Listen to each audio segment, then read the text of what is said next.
आज हम क्लास में क्या कवर करेंगे? लास्ट क्लास में हमने लिमिट्स कवर किया था, तो लिमिट्स का मेरे को एक लास्ट कॉन्सेप्ट बताना था। तो सबसे पहले हम ये इलस्ट्रेशन डिस्कस करेंगे। उसके बाद में नेक्स्ट हम देखेंगे limit as a sum basically definite integration से लिमिट के क्वेश्चन कैसे आपको सॉल्व करने हैं। उसके बाद में हम लीबनिट्ज़ रूल की एप्लीकेशंस देखेंगे और उसके बाद में अगर टाइम बचेगा तो रोल्स थ्योरम से स्टार्ट करेंगे। तो सबसे पहले ये वाला क्वेश्चन अपने देखते हैं। तो ये क्वेश्चन क्या है बेसिकली कि अगर कोई ऐसा क्वेश्चन आता है जिसमें आपको मल्टीपल लिमिट्स एक साथ में दी हुई होती है। जैसे इस क्वेश्चन में देखो आप, यहाँ पे देखो क्वेश्चन में लिखा हुआ है कि जो हमारा फंक्शन एफ(x) है, वो कंटीन्यूअस है एट x इक्वल टू 0। ये हमारा फंक्शन एफ(x) जो दिया हुआ है, ये कंटीन्यूअस दिया हुआ है एट x इक्वल टू 0। और जो फंक्शन एफ(x) है, वो लिमिट की फॉर्म में डिफाइंड है। एन अप्रोचिंग टू इंफिनिटी पे ये चीज यहाँ पे डिफाइंड है। तो यहाँ पे फंक्शन एफ(x) को लिखा गया है 1 माइनस कॉस ऑफ, ये फ्रैक्शनल पार्ट नहीं है, ब्रैकेट ही है, 1 minus ten pi by 4 minus x, x plus 1 की पावर n। और यहाँ पे भी साइन के अंदर n का फंक्शन है x है और नीचे भी x है और पावर में n है। लेकिन यहाँ पे ये जो n है, ये क्या है? Approaching to infinity. ये हमें क्वेश्चन में दिया हुआ है। तो ये जो लिमिट है यहाँ पे, ये जो भी एक्सप्रेशन है, इसमें सिर्फ लिमिट किस पे है? एंड अप्रोचिंग टू इंफिनिटी पे लिमिट है, ध्यान रखेंगे। और जब मैं कंटिन्यूटी की बात करता हूं यहाँ पे फंक्शन के लिए, तो फंक्शन के लिए कंटिन्यूटी की कंडीशन क्या होगी? F of zero plus F of zero minus और एफ ऑफ जीरो क्या होगा? ये तीनों की तीनों वैल्यू इक्वल होंगी। तो अपने को दिख रहा है यहाँ पे एक लिमिट अप्लाई हो रही है, वो तो एक्स के ऊपर अप्लाई हो रही है। लेकिन जो फंक्शन एफ(x) है, वो एक एक्स्ट्रा क्वेश्चन है जिसको लिमिट लगाई गई है एन पे। उससे हम फंक्शन एफ(x) इवेलुएट करेंगे। तो सबसे पहले हम यहाँ से फंक्शन एफ(x) इवेलुएट करेंगे, इसकी लिमिट निकाल के। अब ये क्वेश्चन मैं इसलिए बता रहा हूँ यहाँ पे कि जब भी इस तरह से क्वेश्चंस बनाए जाते हैं जिसमें फंक्शन एफ(x) आपको पहले लिमिट निकाल के इवेलुएट करना होता है और इसमें specifically limit approaching to infinity वाले क्वेश्चन बनाए जाते हैं। तो इसमें काफी कॉमन एक एक्सप्रेशन होता है। सबसे सिंपल एक्सप्रेशन अगर मैं लिखूंगा, दैट इज x की पावर n।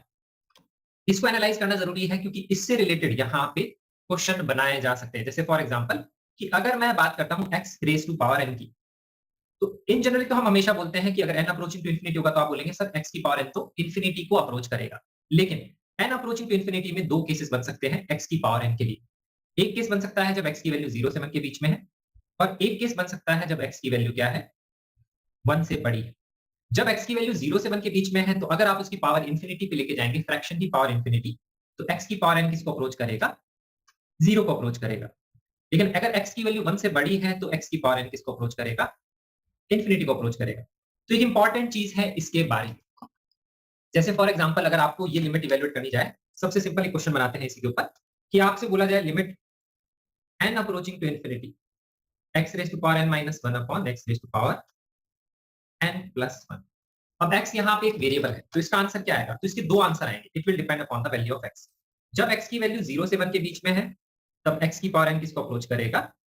0 को अप्रोच करेगा। अगर हम बोलेंगे n अप्रोचिंग टू इंफिनिटी के केस में, तो यहाँ पे जो लिमिट की वैल्यू है आप लिख सकते हैं that will be equal to 0 minus 1 upon 0 plus 1। तो ये वैल्यू आएगी that is equal to 1। This is your case 1। और अगर मैं बोलता हूं यहाँ पे सेकंड केस, तो सेकंड केस होगा जब x की वैल्यू क्या होगी? 1 से बड़ी होगी। जब x की वैल्यू 1 से बड़ी होगी, तो x की पावर n क्या होगा? वो इंफिनिटी को अप्रोच करेगा as n approaching to infinity. तो उसके केस में हम लिमिट कैसे निकालेंगे? तो उसके केस में ये 0/0 फॉर्म है।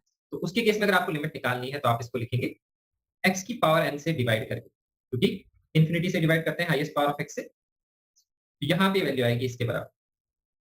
तो ये 1 अपॉन इंफिनिटी 0, 1 अपॉन इंफिनिटी 0, तो ये वैल्यू कितनी आएगी? That is equal to 1। हाँ सॉरी, यहाँ माइनस 1 आएगा, मैंने यहाँ शायद गलत किया। यहाँ पे माइनस 1 आएगा। तो अब तुम्हें यह पता लग गया होगा कि अगर मैं इस तरह से कभी भी एक फंक्शन डिफाइन कर देता हूं f(x), जिसको मैंने यहाँ पे ऐसे लिखा हुआ है x की पावर n माइनस 1, और लिखा हुआ है दैट इज x की पावर n प्लस 1, जिसमें वो n पे डिपेंड कर रहा है। तो जो फंक्शन f(x) है वो n पे भी डिपेंड कर रहा है और n अप्रोचिंग टू इंफिनिटी पे ये अलग वैल्यूज यहाँ पे दे रहा है। वो डिपेंड कर रहा है कि यहाँ पे इसका वैल्यू क्या है। तो अगर आपको इसका ग्राफ बोला जाए कि limit n approaching to infinity x की power n minus 1 upon x की पावर n प्लस 1, तो वो वैल्यू जब अगर इसका ग्राफ अगर अपने को बनाने का बोला जाए, तो अपन ये बोल सकते हैं कि इसका जो ग्राफ होगा, इसका इसका ग्राफ क्या होगा? यहाँ पे वैल्यू माइनस 1 होगी अगर ये वैल्यू x की वैल्यू 0 से 1 के बीच में है या फ्रैक्शन वैल्यू है। इवन नेगेटिव वैल्यू के लिए भी आप ये चीज बोल सकते हैं। तो यहाँ पे ये वैल्यू माइनस 1 रहेगी, उसके बाद में वैल्यू क्या हो जाएगी? प्लस 1। और x इक्वल टू 1 पे क्या है? देखो वैल्यू 0 है और यहाँ पे वैल्यू 0 है। तो कुछ इस तरह से इसका ग्राफ होगा। तो एक इंपॉर्टेंट चीज है जब x की पावर n है। तो अब मैं ये चीज यहाँ क्यों बता रहा हूँ, इस क्वेश्चन में कैसे काम आएगा? तो यहाँ पे जो अपने को क्वेश्चन दिख रहा है उसमें limit n approaching to infinity है और वो क्या है? x प्लस 1 की पावर n है। तो अब हमेशा ध्यान रखेंगे जिस पॉइंट पे फंक्शन को डिफाइन करना है दैट इज इंपॉर्टेंट।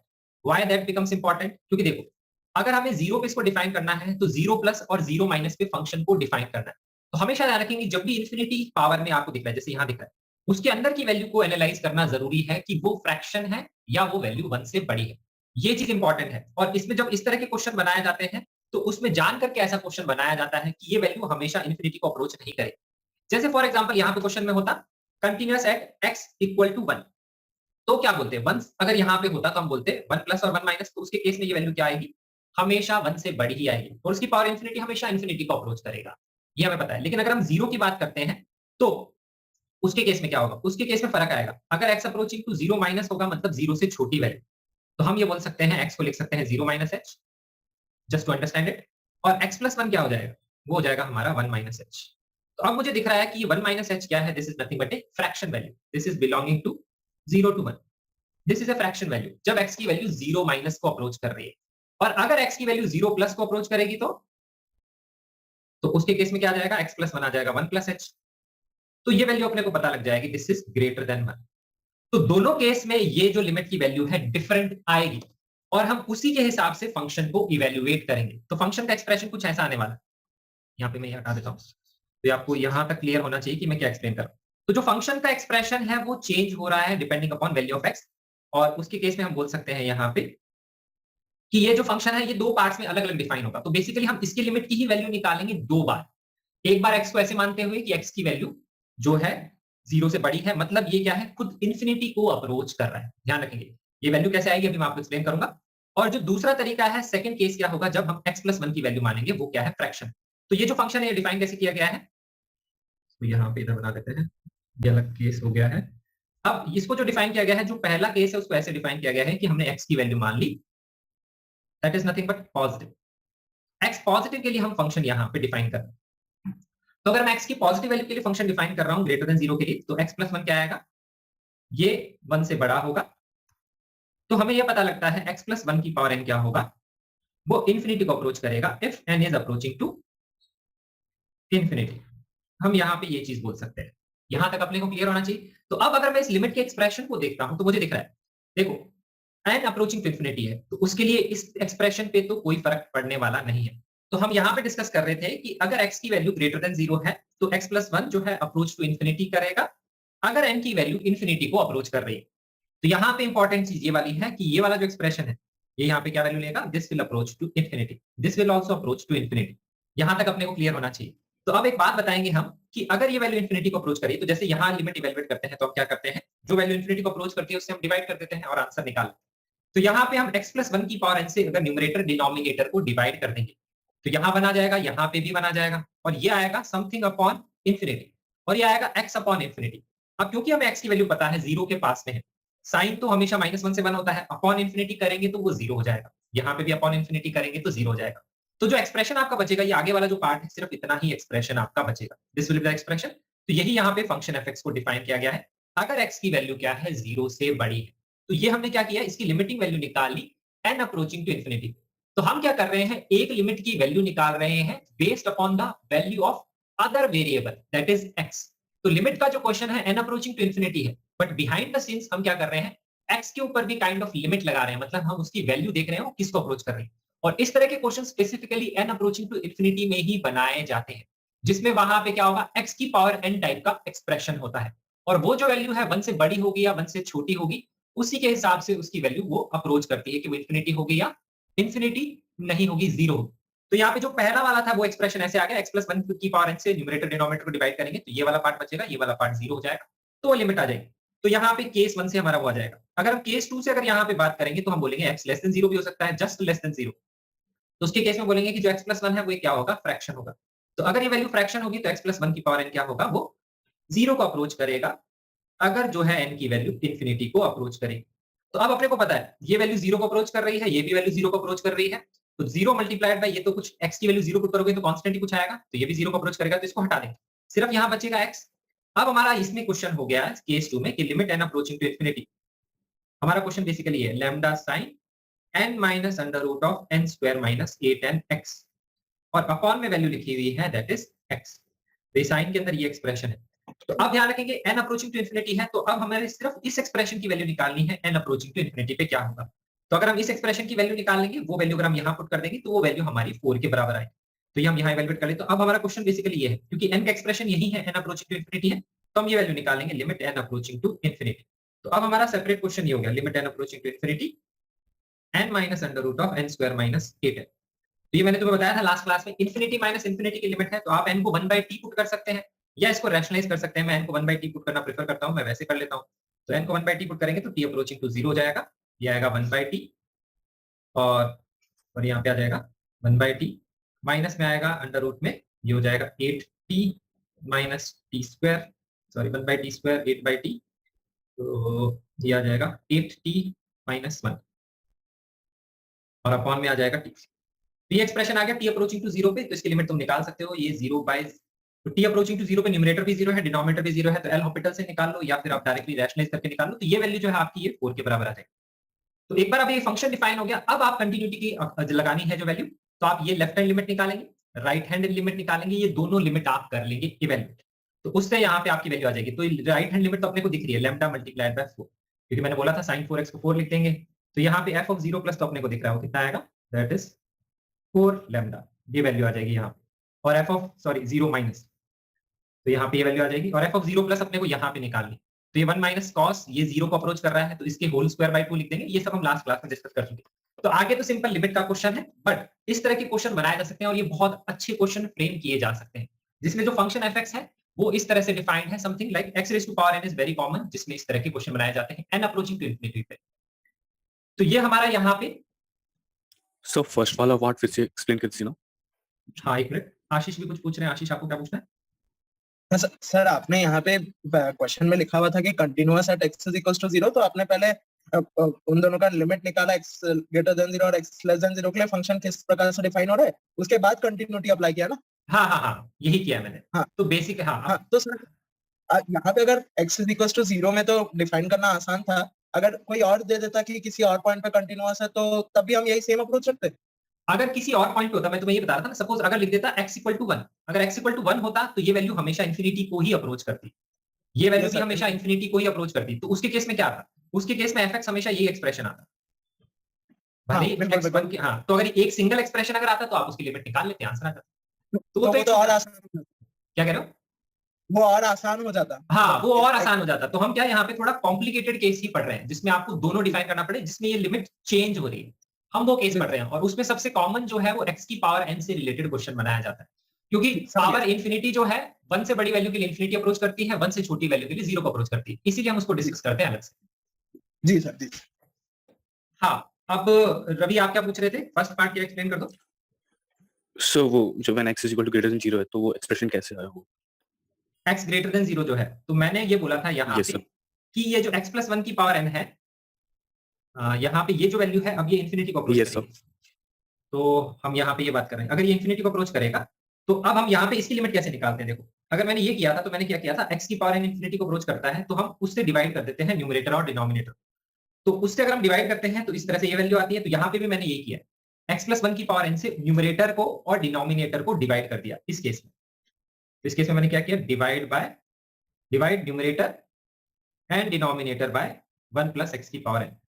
तो जब मैं ये डिवाइड करूंगा तो आपको ये दिख रहा है कि इस वाले पार्ट में से ये एक्सप्रेशन हट जाएगा, सिर्फ ये बचेगा। इस वाले पार्ट में क्या आएगा, डिवीजन में आएगा 1 प्लस x की पावर n। इस वाले पार्ट में सिर्फ ये बचेगा, ये कैंसिल हो जाएगा और इसमें आएगा x अपॉन 1 प्लस x की पावर n। तो अब अगर हम इससे डिवाइड किया है तो यहाँ पे जो फ्रंट वाला पार्ट है तो ये बचेगा, यहाँ बचेगा this value divided by 1 plus x की पावर n। अब अगर यहाँ पे इसको डिवाइड 1 प्लस x की पावर n से डिवाइड कर रहे हो, मतलब आप उसको इंफिनिटी से डिवाइड कर, तो ये वैल्यू 0 को अप्रोच करेगी। तो इसीलिए यहाँ पे ये वैल्यू 0 आ जाएगी और यहाँ पे आएगा x अपॉन 1 प्लस x की पावर n। तो वो हो गया x अपॉन इंफिनिटी, क्योंकि x तो 0 को अप्रोच कर रहा है, 0 अपॉन इंफिनिटी क्या हुआ, that is also nothing but 0। तो ये वाला एक्सप्रेशन इस केस में 0 हो जाएगा। तो आई होप अभी सबको क्लियर हो गया होगा मैं क्या एक्सप्लेन करने की कोशिश कर रहा था। तो इस चीज को ध्यान रखना है, इस पे बहुत अच्छा क्वेश्चन फ्रेम किया जा सकता है लिमिट को लेकर। अब हम देखते हैं next, that is limit of sum of series. तो limit of sum of series के क्वेश्चन 3 तरीके से सॉल्व किए जाते हैं। तो जब भी कभी भी सम ऑफ सीरीज का क्वेश्चन आता है एग्जाम के अंदर, तो हमेशा हम वो दिमाग में 3 थॉट प्रोसेस रखते हैं। पहला थॉट प्रोसेस होता है कि आपको सम ऑफ सीरीज का फॉर्मूला पता है, जिसके केस में summation of n, n square और n क्यूब का फॉर्मूला यूज होगा। तो ऐसे वाले क्वेश्चन में क्या होगा, जो भी समेशन ऑफ सीरीज आपको दिया होगा, और मोस्टली इसमें क्या होता है, इनफाइनाइट सीरीज का क्वेश्चन होता है, एन अप्रोचिंग टू इन्फिनिटी पे क्वेश्चन बनाए जाते हैं। तो यहाँ पे अगर इस तरह से कभी भी क्वेश्चन होता है, इनफाइनाइट सीरीज का क्वेश्चन है और आपको लिमिट निकालनी है, तो जो पहला थॉट प्रोसेस है वो आपका ये है कि आपको सम ऑफ सीरीज का फॉर्मूला पता है या नहीं है। This is the first thought process which we have to always apply and look for in the question. तो उसके क्वेश्चन में आपको सबसे पहले क्या करना है, जो भी सीरीज लिखी हुई है हमेशा उसको सिग्मा की फॉर्म में रिप्रेजेंट करेंगे, और उसमें अगर एन स्क्वायर और एन क्यूब तक दिख रहा है तो वहां पे हम क्या करेंगे, समेशन ऑफ सीरीज का पहले फॉर्मूला लगाएंगे और इन्फिनिटी अपॉन इन्फिनिटी जो एल्जेब्रिक लिमिट होती है उस कॉन्सेप्ट को यूज करके लिमिट निकालें। तो यहाँ पे हमेशा जनरल टर्म लिखेंगे और इसको सिग्मा की फॉर्म में रिप्रेजेंट करेंगे।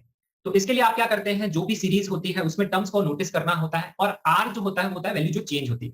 तो यहाँ पे अगर इस टर्म में देखेंगे तो दो पार्ट्स हैं, इसमें भी दो पार्ट्स हैं, इसमें भी दो पार्ट्स हैं, इसमें भी दो पार्ट्स हैं। तो जो पहला पार्ट है वो चेंज हो रहा है 1 से 2, 2 से 3 ऐसे चल रहा है, और जो दूसरा पार्ट है वो क्या हो रहा है, यहाँ पे n है, फिर यहाँ पे n-1 है, फिर n-2 है, इस तरह से चल रहा है। तो अब मुझे दिख रहा है कि ये फर्स्ट टर्म है, फर्स्ट टर्म में यहाँ 1 लिखा हुआ है, सेकंड टर्म में 2 लिखा हुआ है, थर्ड टर्म में 3 लिखा। तो अगर rx टर्म होगी तो यहाँ डेफिनेटली r होगा। तो ये जो r है ये हमने इस तरह से लिखा है, this will nothing but be r, हमारा यहाँ पे डेफिनेटली होगा। सेकंड टर्म में अगर हम देखेंगे तो n है, n-1 है, n-2 है। तो फर्स्ट टर्म में क्या है n, सेकंड में n-1। तो अपने को यहाँ दिख रहा है फर्स्ट टर्म में n है, सेकंड टर्म में n-1, थर्ड में n-2। तो आप उसको ऐसे भी कर सकते हैं कि आप इसकी एक अलग से सीरीज बना लें कि फर्स्ट टर्म n है, सेकंड n-1 है, थर्ड n-2। इस तरह से टर्म्स चल रही है ना जो दूसरा पार्ट। तो उसको आप देख सकते हैं, ये क्या है, दिस इज एन एपी। तो एपी की आप आरएच टर्म निकाल सकते हैं, जैसे एपी की आरएच टर्म आप निकालते हैं a plus r minus 1 into D, और अपना d क्या है यहाँ पे, कॉमन डिफरेंस, यही हो गया यहाँ पे फर्स्ट टर्म। हाँ, कॉमन डिफरेंस क्या है, -1। हाँ, तो ये यहाँ पे हमारे आ जाएगी एपी की आरएच टर्म। तो एपी की आरएच टर्म क्या आ रही है, this is nothing but n minus r minus 1, ये आ रही है। तो जो दूसरी टर्म है मैंने यहाँ पे लिखी है इस तरह से, उसका जनरल टर्म आरएच टर्म ऐसे लिख लिया, और नीचे तो अपने को दिख रहा है आर क्यूब का सम है, तो सिग्मा आर क्यूब मैंने लिख लिया, यहाँ पे लिखा। अब हम क्या करेंगे, इस न्यूमरेटर वाले पार्ट को सिंप्लीफाई कर सकते हैं। इस न्यूमरेटर वाले पार्ट को मैं यहाँ पे लिख सकता हूँ किस तरह से, मैं क्या करूंगा, आर स्क्वायर को अलग कर लूंगा, तो ये आएगा n+1 आर स्क्वायर, उसको मैंने अलग कर दिया, और जो दूसरी समेशन की सीरीज आएगी वो आएगा आर क्यूब का, तो R square multiplied by R, तो हो जाएगा आर क्यूब। तो मैंने माइनस आर क्यूब अलग कर दिया। तो अब ये मैंने दोनों सेपरेट क्यों किए, क्योंकि मेरे को आर स्क्वायर का फॉर्मूला लगाना है, आर क्यूब का फॉर्मूला लगाना है, वेरिएबल आर ही है, एन तो कांस्टेंट है। तो ये मैंने आर स्क्वायर अलग कर लिया, आर क्यूब अलग कर लिया। अब मेरे को ये लिमिट इवैल्यूएट करनी है। अब मुझे यहाँ पे दिख रहा है सिग्मा आर क्यूब आ रहा है, और यही चीज अपने को दिख रही है डिनोमिनेटर के अंदर। तो इस वाले पार्ट को मैं इसके साथ सेपरेट कर लूंगा, तो ये वाली वैल्यू तो अपन निकाल सकते हैं -1। तो अब हमारा लिमिट का क्वेश्चन ये है। तो अब हमको ये यहाँ पे इसके बाद सॉल्व करना है। तो अब इसके बाद अपन क्या करेंगे, सिंपल फॉर्मूला अप्लाई करेंगे। सिग्मा आर स्क्वायर का अपने को फॉर्मूला पता है, तो ये n+1 आएगा। सिग्मा आर स्क्वायर का फॉर्मूला होता है यहाँ पे that will B n into n+1 to n+1/6। तो ये तो मैंने n+1 यहाँ पे एज इट इज लिख लिया, इसका फॉर्मूला लगा लिया, और नीचे आ जाएगा सिग्मा आर क्यूब का फॉर्मूला n into n+1/2 का होल स्क्वायर। तो जब फॉर्मूला पता है तो फॉर्मूला लगाएंगे, क्वेश्चन में आपको देख के पता लग जाएगा। अगर n क्यूब तक का सम है तो हम इस तरह से सोच सकते हैं। तो मुझे दिखा है n+1, तो मुझे यहाँ पे दिख रहा है कि n into n+1, अगर मैं एक टर्म कैंसिल करता हूँ यहाँ पे तो ये तो इससे कैंसिल हो जाएगा। उसके बाद में एक n+1 और लिखा हुआ है, वो इससे कैंसिल हो जाएगा। 2 3 जा 6 यहाँ से कैंसिल हो जाएगा। तो अब हमारा लिमिट का क्वेश्चन कुछ ऐसा है, limit n approaching to infinity 2n+1 upon में आएगा 3, और यहाँ पे आएगा that is n। Just a minute, यहाँ कुछ मिस्टेक करिए, ये 2 है तो ये बेसिकली 2 नहीं होगा, 2 का स्क्वायर आएगा, तो ये 4 होगा यहाँ पे ना। तो यहाँ पे इस 2 को अगर लिखना है तो ये यहाँ पे 4 आएगा। तो जब आप कैंसिल करेंगे तो यहाँ पे 2 आएगा। तो ये जो नीचे आ रहा है यहाँ पे अपने को दिख रहा है एक तो n आएगा, और ये जो 2 है ये ऊपर जाएगा, तो यहाँ पे ये वैल्यू आएगी 2, और ये नीचे 3 है, और -1 तो अपना आ ही रहा है, तो ये वैल्यू आ जाएगी। तो अब n अप्रोचिंग टू इंफिनिटी पे करेंगे तो 2/3 तो बाहर निकाल लेते हैं, n से डिवाइड कर देंगे, तो क्या आएगा 2 + 1/n, और यहाँ पे ये जो वैल्यू आ जाएगी दैट इज 4/3 -1। तो ये आंसर आ जाएगा अपना 1/3। तो ये हो गया हमारा first type of question, first thought process. अगर अपने को फॉर्मूला पता है समेशन का n n² n³ ऐसा कभी भी है तो आप हमेशा ये चीज लगा सकते हैं, देयर इज नो प्रॉब्लम। अब इसमें ध्यान रखना, कभी भी ऐसा लिमिट का क्वेश्चन आता है तो आप इस तरह से सॉल्व कर सकते हैं, फॉर्मूला पता है। तो पहले हमेशा मैं यही चीज क्वेश्चन में चेक करता हूं। अब जो सेकंड है यहाँ पे दैट इज डेफिनेट इंटीग्रेशन की हेल्प से सॉल्व करते हैं। तो हम डेफिनेट इंटीग्रेशन में ऐसे डिफाइन करते हैं, ये तुम्हें पता होगा लिमिट एज ए सम से कैसे डिफाइन किया जाता है। मैं तुम्हें सिर्फ एक्सप्लेन करता हूँ इसको हम क्या पुट करते हैं। तो जो भी क्वेश्चन आता है सम ऑफ सीरीज का, हमेशा पहले इसको सिग्मा की फॉर्म में लिखेंगे, सम की फॉर्म में। That should be the first step, वो हमेशा आपको करना है, क्योंकि उसके बाद ही चेक करेंगे आर स्क्वायर आर क्यूब का फॉर्मूला है। अगर फॉर्मूला नहीं है तो नेक्स्ट स्टेप में हम ये जनरेट करने की कोशिश करते हैं। तो इसमें जब हम जनरेट करते हैं तो पहले हम समेशन लिखेंगे, एक्सप्रेशन। तो हम सबसे पहले लिखेंगे वहां पे सिग्मा का expression, that should be the first step. हमेशा सिग्मा की फॉर्म में सीरीज का सम लिखेंगे। सेकंड स्टेप में हम क्या करेंगे, जो सिग्मा के अंदर जो आर है दैट इज जनरल टर्म, उसमें हम जनरेट करेंगे R by N, that should be the next step. इसी स्टेप बाय स्टेप में अगर आप चलेंगे तो क्वेश्चन जल्दी आपसे सॉल्व होगा। थर्ड स्टेप में क्या होगा, अपने आप जो है 1 बाय एन जनरेट हो जाता है, तो ये ऑटोमेटिकली अपने आप जनरेट हो जाता है। उसके बाद में हम क्या करेंगे, यहाँ पे इसको इंटीग्रेशन की फॉर्म में चेंज करेंगे। ये स्टेप होते हैं हमारे। जब सिग्मा आर की फॉर्म में लिखेंगे तो ध्यान रखेंगे लोएस्ट वैल्यू ऑफ आर और हाईएस्ट वैल्यू ऑफ आर भी आपको यहाँ पे लिख लेनी चाहिए कि कहां से कहां तक आर की वैल्यू एक्सटेंड कर रही है। तो इतना चीज आपको हमेशा करनी है। उसके बाद में आपको क्वेश्चन सॉल्व करना होता है। तो यहाँ पे हमारे स्टेप है, सबसे पहले सिग्मा की फॉर्म में चेंज करेंगे, फिर उस सिग्मा के एक्सप्रेशन में आर बाय एन जनरेट करेंगे, फिर 1 बाय एन ऑटोमेटिकली जनरेट हो जाएगा। उसके बाद में हम क्वेश्चन को सॉल्व करेंगे। जैसे फॉर एग्जाम्पल यहाँ पे ये इलस्ट्रेशन मैंने लिया है, तो यहाँ पे अगर आप इलस्ट्रेशन ये लेंगे तो इसमें आपको limit N approaching to infinity ये एक्सप्रेशन इवेलुएट करना है। तो यहाँ पे सबसे पहले आपको जो भी एक्सप्रेशन लिखा होता है उसमें जो चेंजिंग टर्म है उसको नोटिस करना है। जैसे मुझे दिख रहा है n+1 n+2, तो मुझे यहाँ पे दिख रहा है जो चेंजिंग वाला पार्ट है वो ये 1 2, और लास्ट में आपको नोटिस करेंगे तो लास्ट वाली टर्म को भी आप ऐसे ही लिखने की कोशिश करेंगे n+समथिंग। तो लास्ट वाली टर्म को हम कैसे लिखेंगे, इसको अपन लिख लेंगे यहाँ पे that is nothing but n+n-1। तो अब यहाँ पे हमारा जो चेंजिंग वाला पार्ट है that is nothing but n-1। तो ये अपने को नोटिस करना है, यही हमारा r है। अब फर्स्ट टर्म में कैसा है, फर्स्ट टर्म में आप बोलेंगे सर यहाँ तो स्क्वायर है नहीं, तो आप फर्स्ट टर्म को हटा भी सकते हैं। 1 by N N approaching to infinity क्या होगा 0, इसको हटा भी सकते हैं।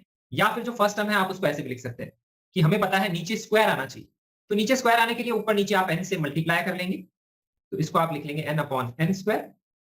अब अपने को फर्स्ट टर्म में दिख रहा है कि फर्स्ट टर्म में नीचे क्या आना चाहिए, n/n+0 का होल स्क्वायर। तो अब मुझे यहाँ पे दिख रहा है कि ये है हमारा दैट इज r, तो यहाँ पे अपना r आ रहा है दैट इज 0। तो अब मुझे दिख रहा है कि अगर इसको सिग्मा की फॉर्म में अगर मैं लिखूं तो वो क्या आएगा n/n+r का स्क्वायर। तो ये तो मुझे फर्स्ट स्टेप में करना है। फर्स्ट स्टेप इज इसको सिग्मा की फॉर्म में लिखना है, जो r की वैल्यू जो चेंज हो रही है वो आपको लिखना है। अब r की वैल्यू कहां से कहां तक है, r की वैल्यू अपने को दिख रही है वो 0 से स्टार्ट हो रही है, वो कहां तक जा रही है n-1 तक जा रही है। तो ये वैल्यू हम यहाँ पुट कर देंगे। ये जरूरी नहीं है कि हमेशा 0 से n-1 आएगा, ये कुछ भी आ सकता है, it depends upon the question. तो नेक्स्ट स्टेप में हम ये चीज करते हैं। उसके बाद में अपन क्या करेंगे, फर्स्ट स्टेप कंप्लीट हो गया सिग्मा की फॉर्म में, नेक्स्ट स्टेप में r बाय n जनरेट करेंगे। तो जहां पे भी आपको r दिख रहा है वहां पे r बाय n जनरेट करना है। तो उसका तरीका क्या है, अगर आपको यहाँ पे r बाय n जनरेट करना है, फर्स्ट स्टेप तो हमारा कंप्लीट हो गया, सिग्मा को r की फॉर्म में लिख लिया। सेकंड स्टेप पे चलते हैं r बाय n।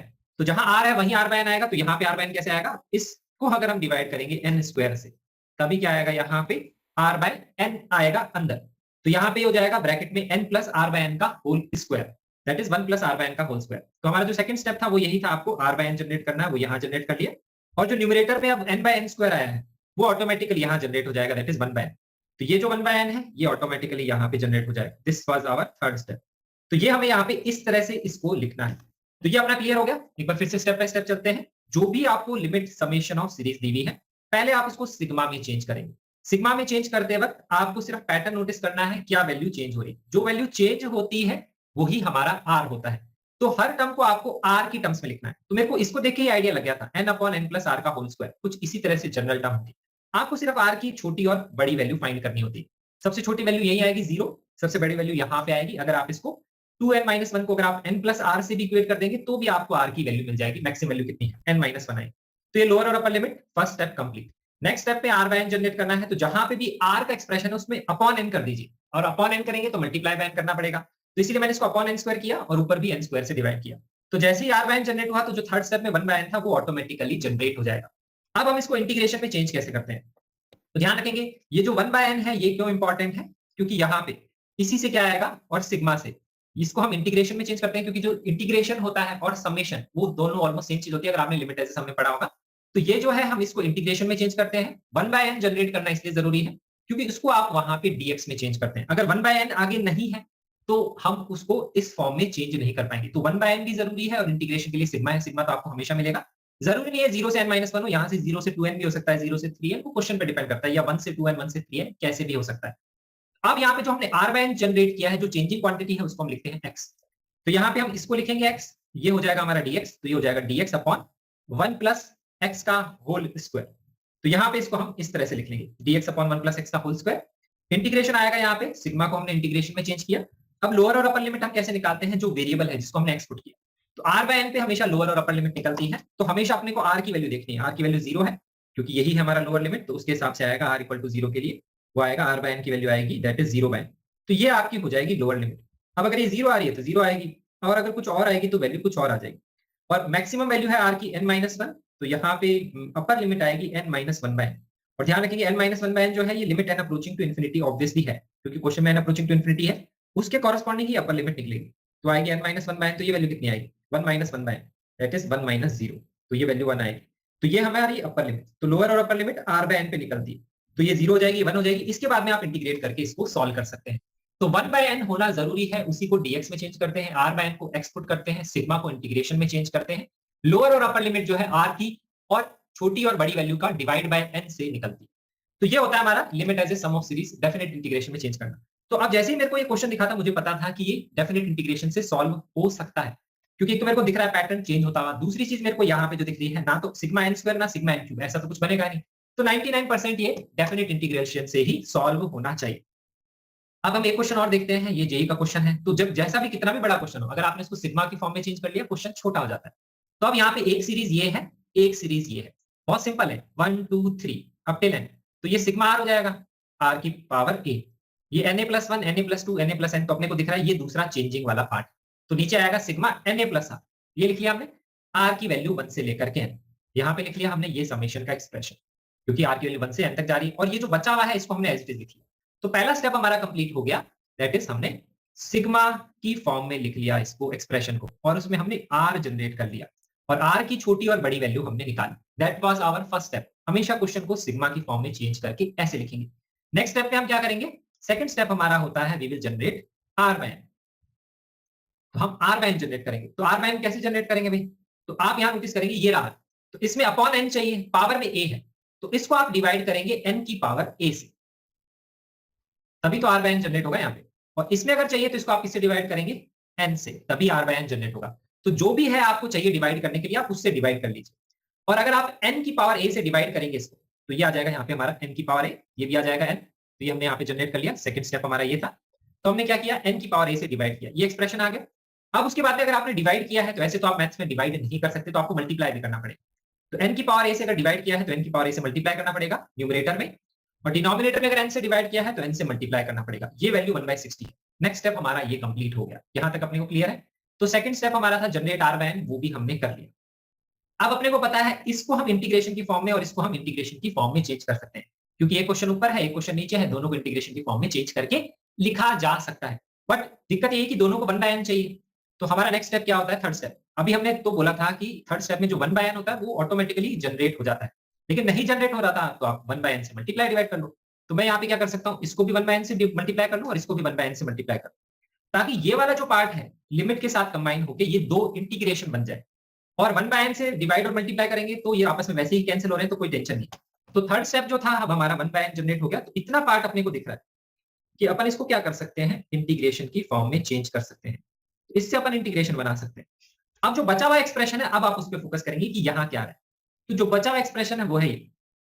तो अब आपको इसकी लिमिटिंग वैल्यू निकालनी। तो ऐसे भी क्वेश्चन आ सकता है कि सिर्फ समेशन नहीं हो, इंटीग्रेशन नहीं हो, उसके अलावा भी यहाँ पे कोई एक्स्ट्रा वैल्यू बच सकती है जिसकी आपको लिमिट निकालनी पड़े।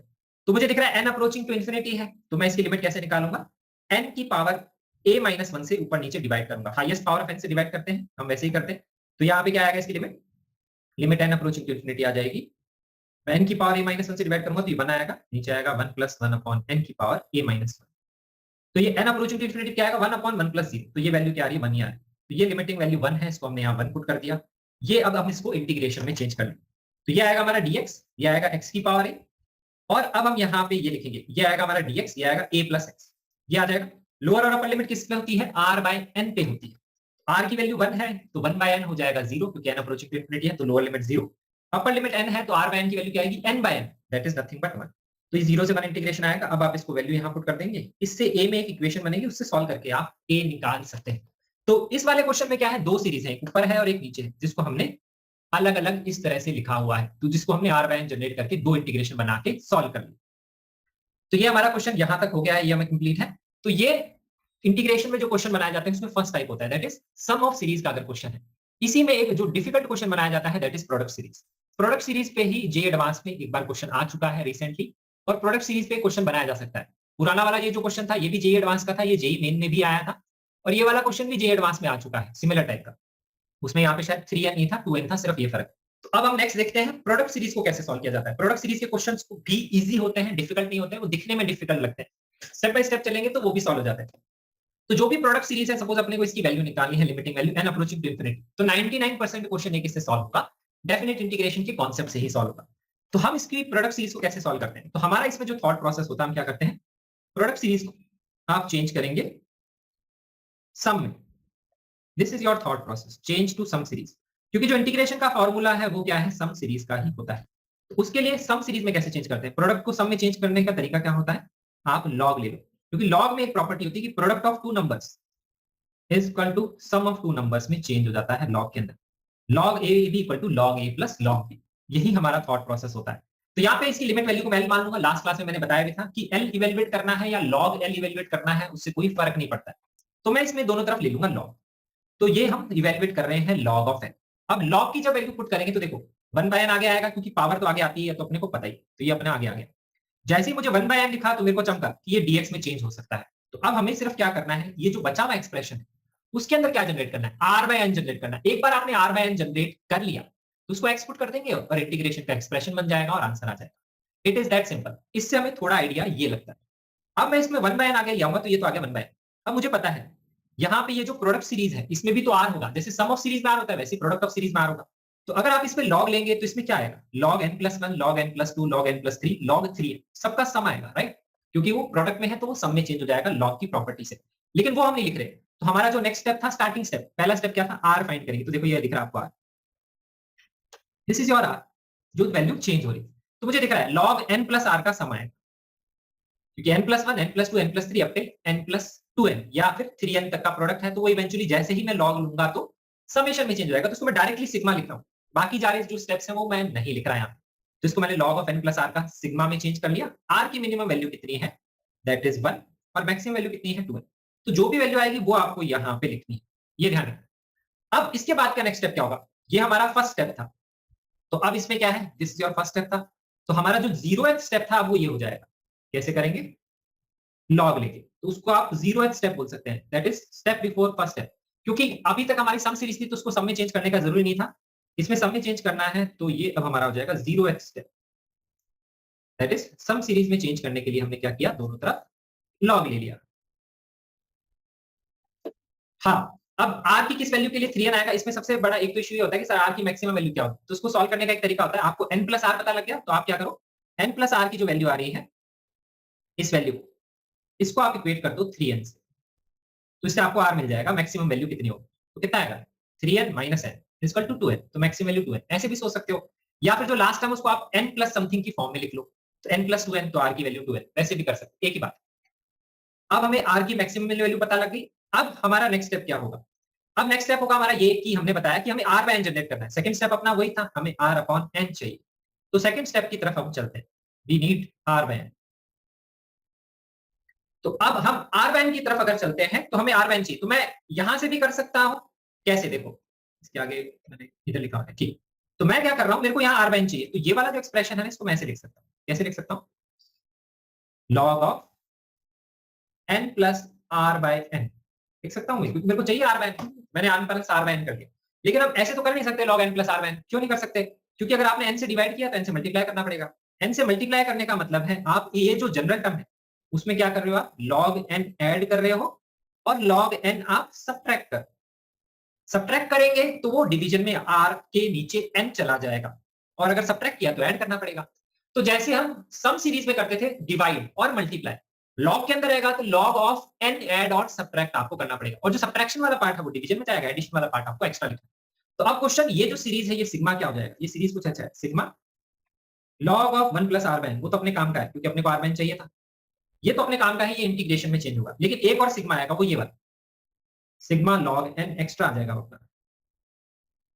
अब ये जो सिग्मा log है ना, उसके लिए क्या है, r की वैल्यू 1 से n है, 1 से 2n।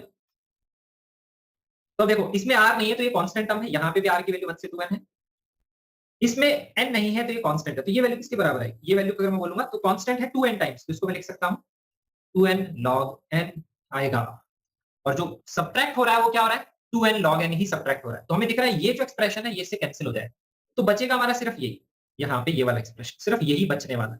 ये आपको समझ आना चाहिए कि सिर्फ यही एक्सप्रेशन यहाँ बचेगा, ये वाला तो इससे कैंसिल हो जाएगा। तो ये चीज अपने को यहाँ दिख रही है, this value is nothing but this value.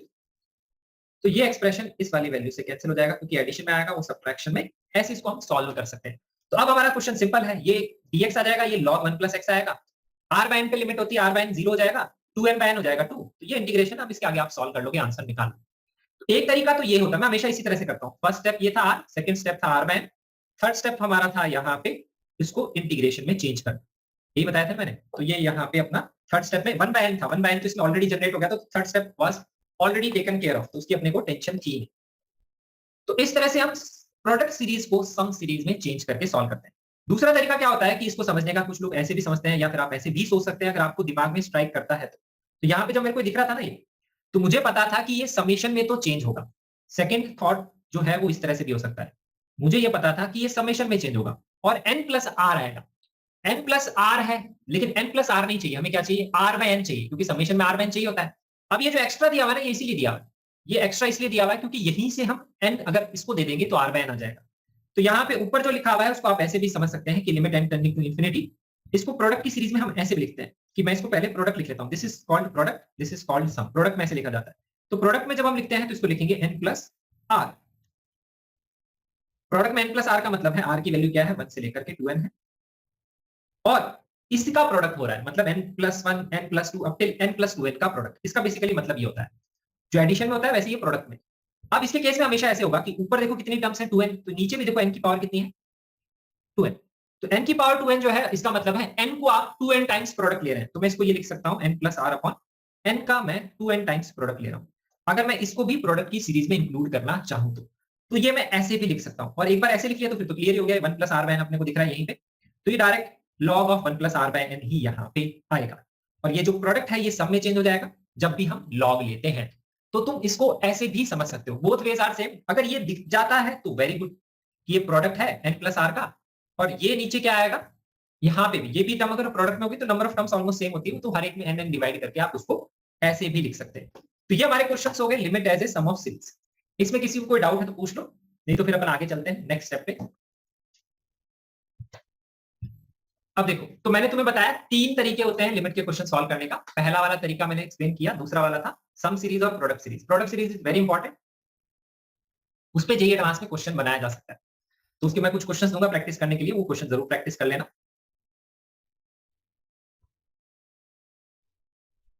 Product sigma को सॉल्व करना पड़ता है, कौन सा, ये तो मैंने तुम्हें बताया कि जब हम यहाँ पे लॉग लेंगे, इस सीरीज को हम लिख सकते हैं इक्वल टू लिमिट, इसको सॉल्व नहीं करना होता है, इसको तो हम प्रोडक्ट में लिखते इसलिए ताकि हमें पता है लॉग तो अपने को लेना ही है, तो इसको अपन ऐसे लिखते हैं, और ये प्रोडक्ट जो है सिग्मा में चेंज हो जाता है, और ये आ जाता है log of n+r by n। इसको हम डायरेक्टली लिख सकते हैं। प्रोडक्ट सीरीज को जो अगर आपको सम में चेंज करना है तो सिर्फ आपको दोनों तरफ लॉग लेना है, तो जैसे ही आप लॉग लेंगे तो ये इसमें चेंज हो जाएगा, ये जो प्रोडक्ट वाला पार्ट है सिग्मा में, और इसके अंदर आपको लॉग लगाना है, बाकी सब कुछ सेम, ऐसे हम इसको सम में चेंज कर सकते हैं। अब जो हमारा तीसरा थॉट प्रोसेस होता है, थर्ड, अगर आपका सम ऑफ सीरीज का क्वेश्चन आता है तो this is our third thought process to solve the question. तो इसके बारे में मैं हमेशा लास्ट में सोचता हूं अगर क्वेश्चन आता है तो, बट पहला स्टेप अपना वही है, समेशन की फॉर्म में चेंज करना, that should be our first step always. तो जैसे ये है, तो मुझे दिखा, अब हो सकता है इंटीग्रेशन से हो, ये सिग्मा n स्क्वायर पहले वाले थॉट प्रोसेस से तो नहीं होगा, तो पहले सिग्मा में चेंज करेंगे, तो चेंजिंग टर्म अगर हम देखेंगे तो ये अपना 1 2 3 ये रहा, तो मुझे दिख रहा है इसको सिग्मा की फॉर्म में लिख सकता हूं, n upon n square plus r। अब मुझे पता है कि इसमें r बाय n जनरेट करते हैं, तो मैं जनरेट करने की कोशिश करूंगा। r बाय n के लिए हम क्या करेंगे, ऊपर भी n से डिवाइड कर देंगे, और हम क्या करेंगे, नीचे भी n से डिवाइड कर देंगे, यही तो करेंगे तभी तो r बाय n आएगा। तो नीचे अगर आप n से डिवाइड करोगे तो ये आएगा, और यहाँ पे भी ये आएगा। अब इस प्रोसेस से ऑटोमेटिकली 1 बाय n जनरेट हो जाना चाहिए, पहली चीज तो ये। लेकिन अगर आप यहाँ देखेंगे तो ये तो 1 आ जाएगा, ये r बाय n आ जाएगा, और यहाँ n आ जाएगा, तो अपने को ये दिख रहा है कि यहाँ पे 1 upon n plus r by n आ रहा है। पहली बात तो r बाय n के साथ कुछ कांस्टेंट आना चाहिए, n नहीं आना चाहिए, और दूसरा बाहर में 1 अपॉन n आना चाहिए, तो वैसा कुछ अपने को दिख नहीं रहा। तो अब अपने को ये समझ आ गया कि इंटीग्रेशन से तो सॉल्व नहीं होगा, क्योंकि वो एक्सप्रेशन जनरेट नहीं होगा। ऐसे भी कुछ क्वेश्चन सीरीज के सम के बनाए जाते हैं, ना तो इसमें कोई फॉर्मूला लगेगा ना ये लगेगा। तो ऐसे क्वेश्चंस को हम कैसे सॉल्व करते हैं, सैंडविच थ्योरम से। तो सैंडविच थ्योरम बेसिकली क्या स्टेट करती है, सैंडविच थ्योरम तुम्हें पता होगा कि अगर एक फंक्शन जो है दो फंक्शन के बीच में लाया करता है, तो हम यहाँ पे बोल देते हैं कि उस फंक्शन की अगर आपको लिमिटिंग वैल्यू लिखनी है x अप्रोचिंग टू a, वो भी क्या करेगी, दोनों फंक्शन के बीच में ही उसकी वैल्यू लाई करेगी। ये तो हम हमेशा लिख सकते हैं, दैट इज राइट। तो अगर एक फंक्शन है जो दो फंक्शन के बीच में लाई करता है तो उसकी limiting value at x approaching to a वो भी हम लिख सकते हैं, दोनों के बीच में होगी।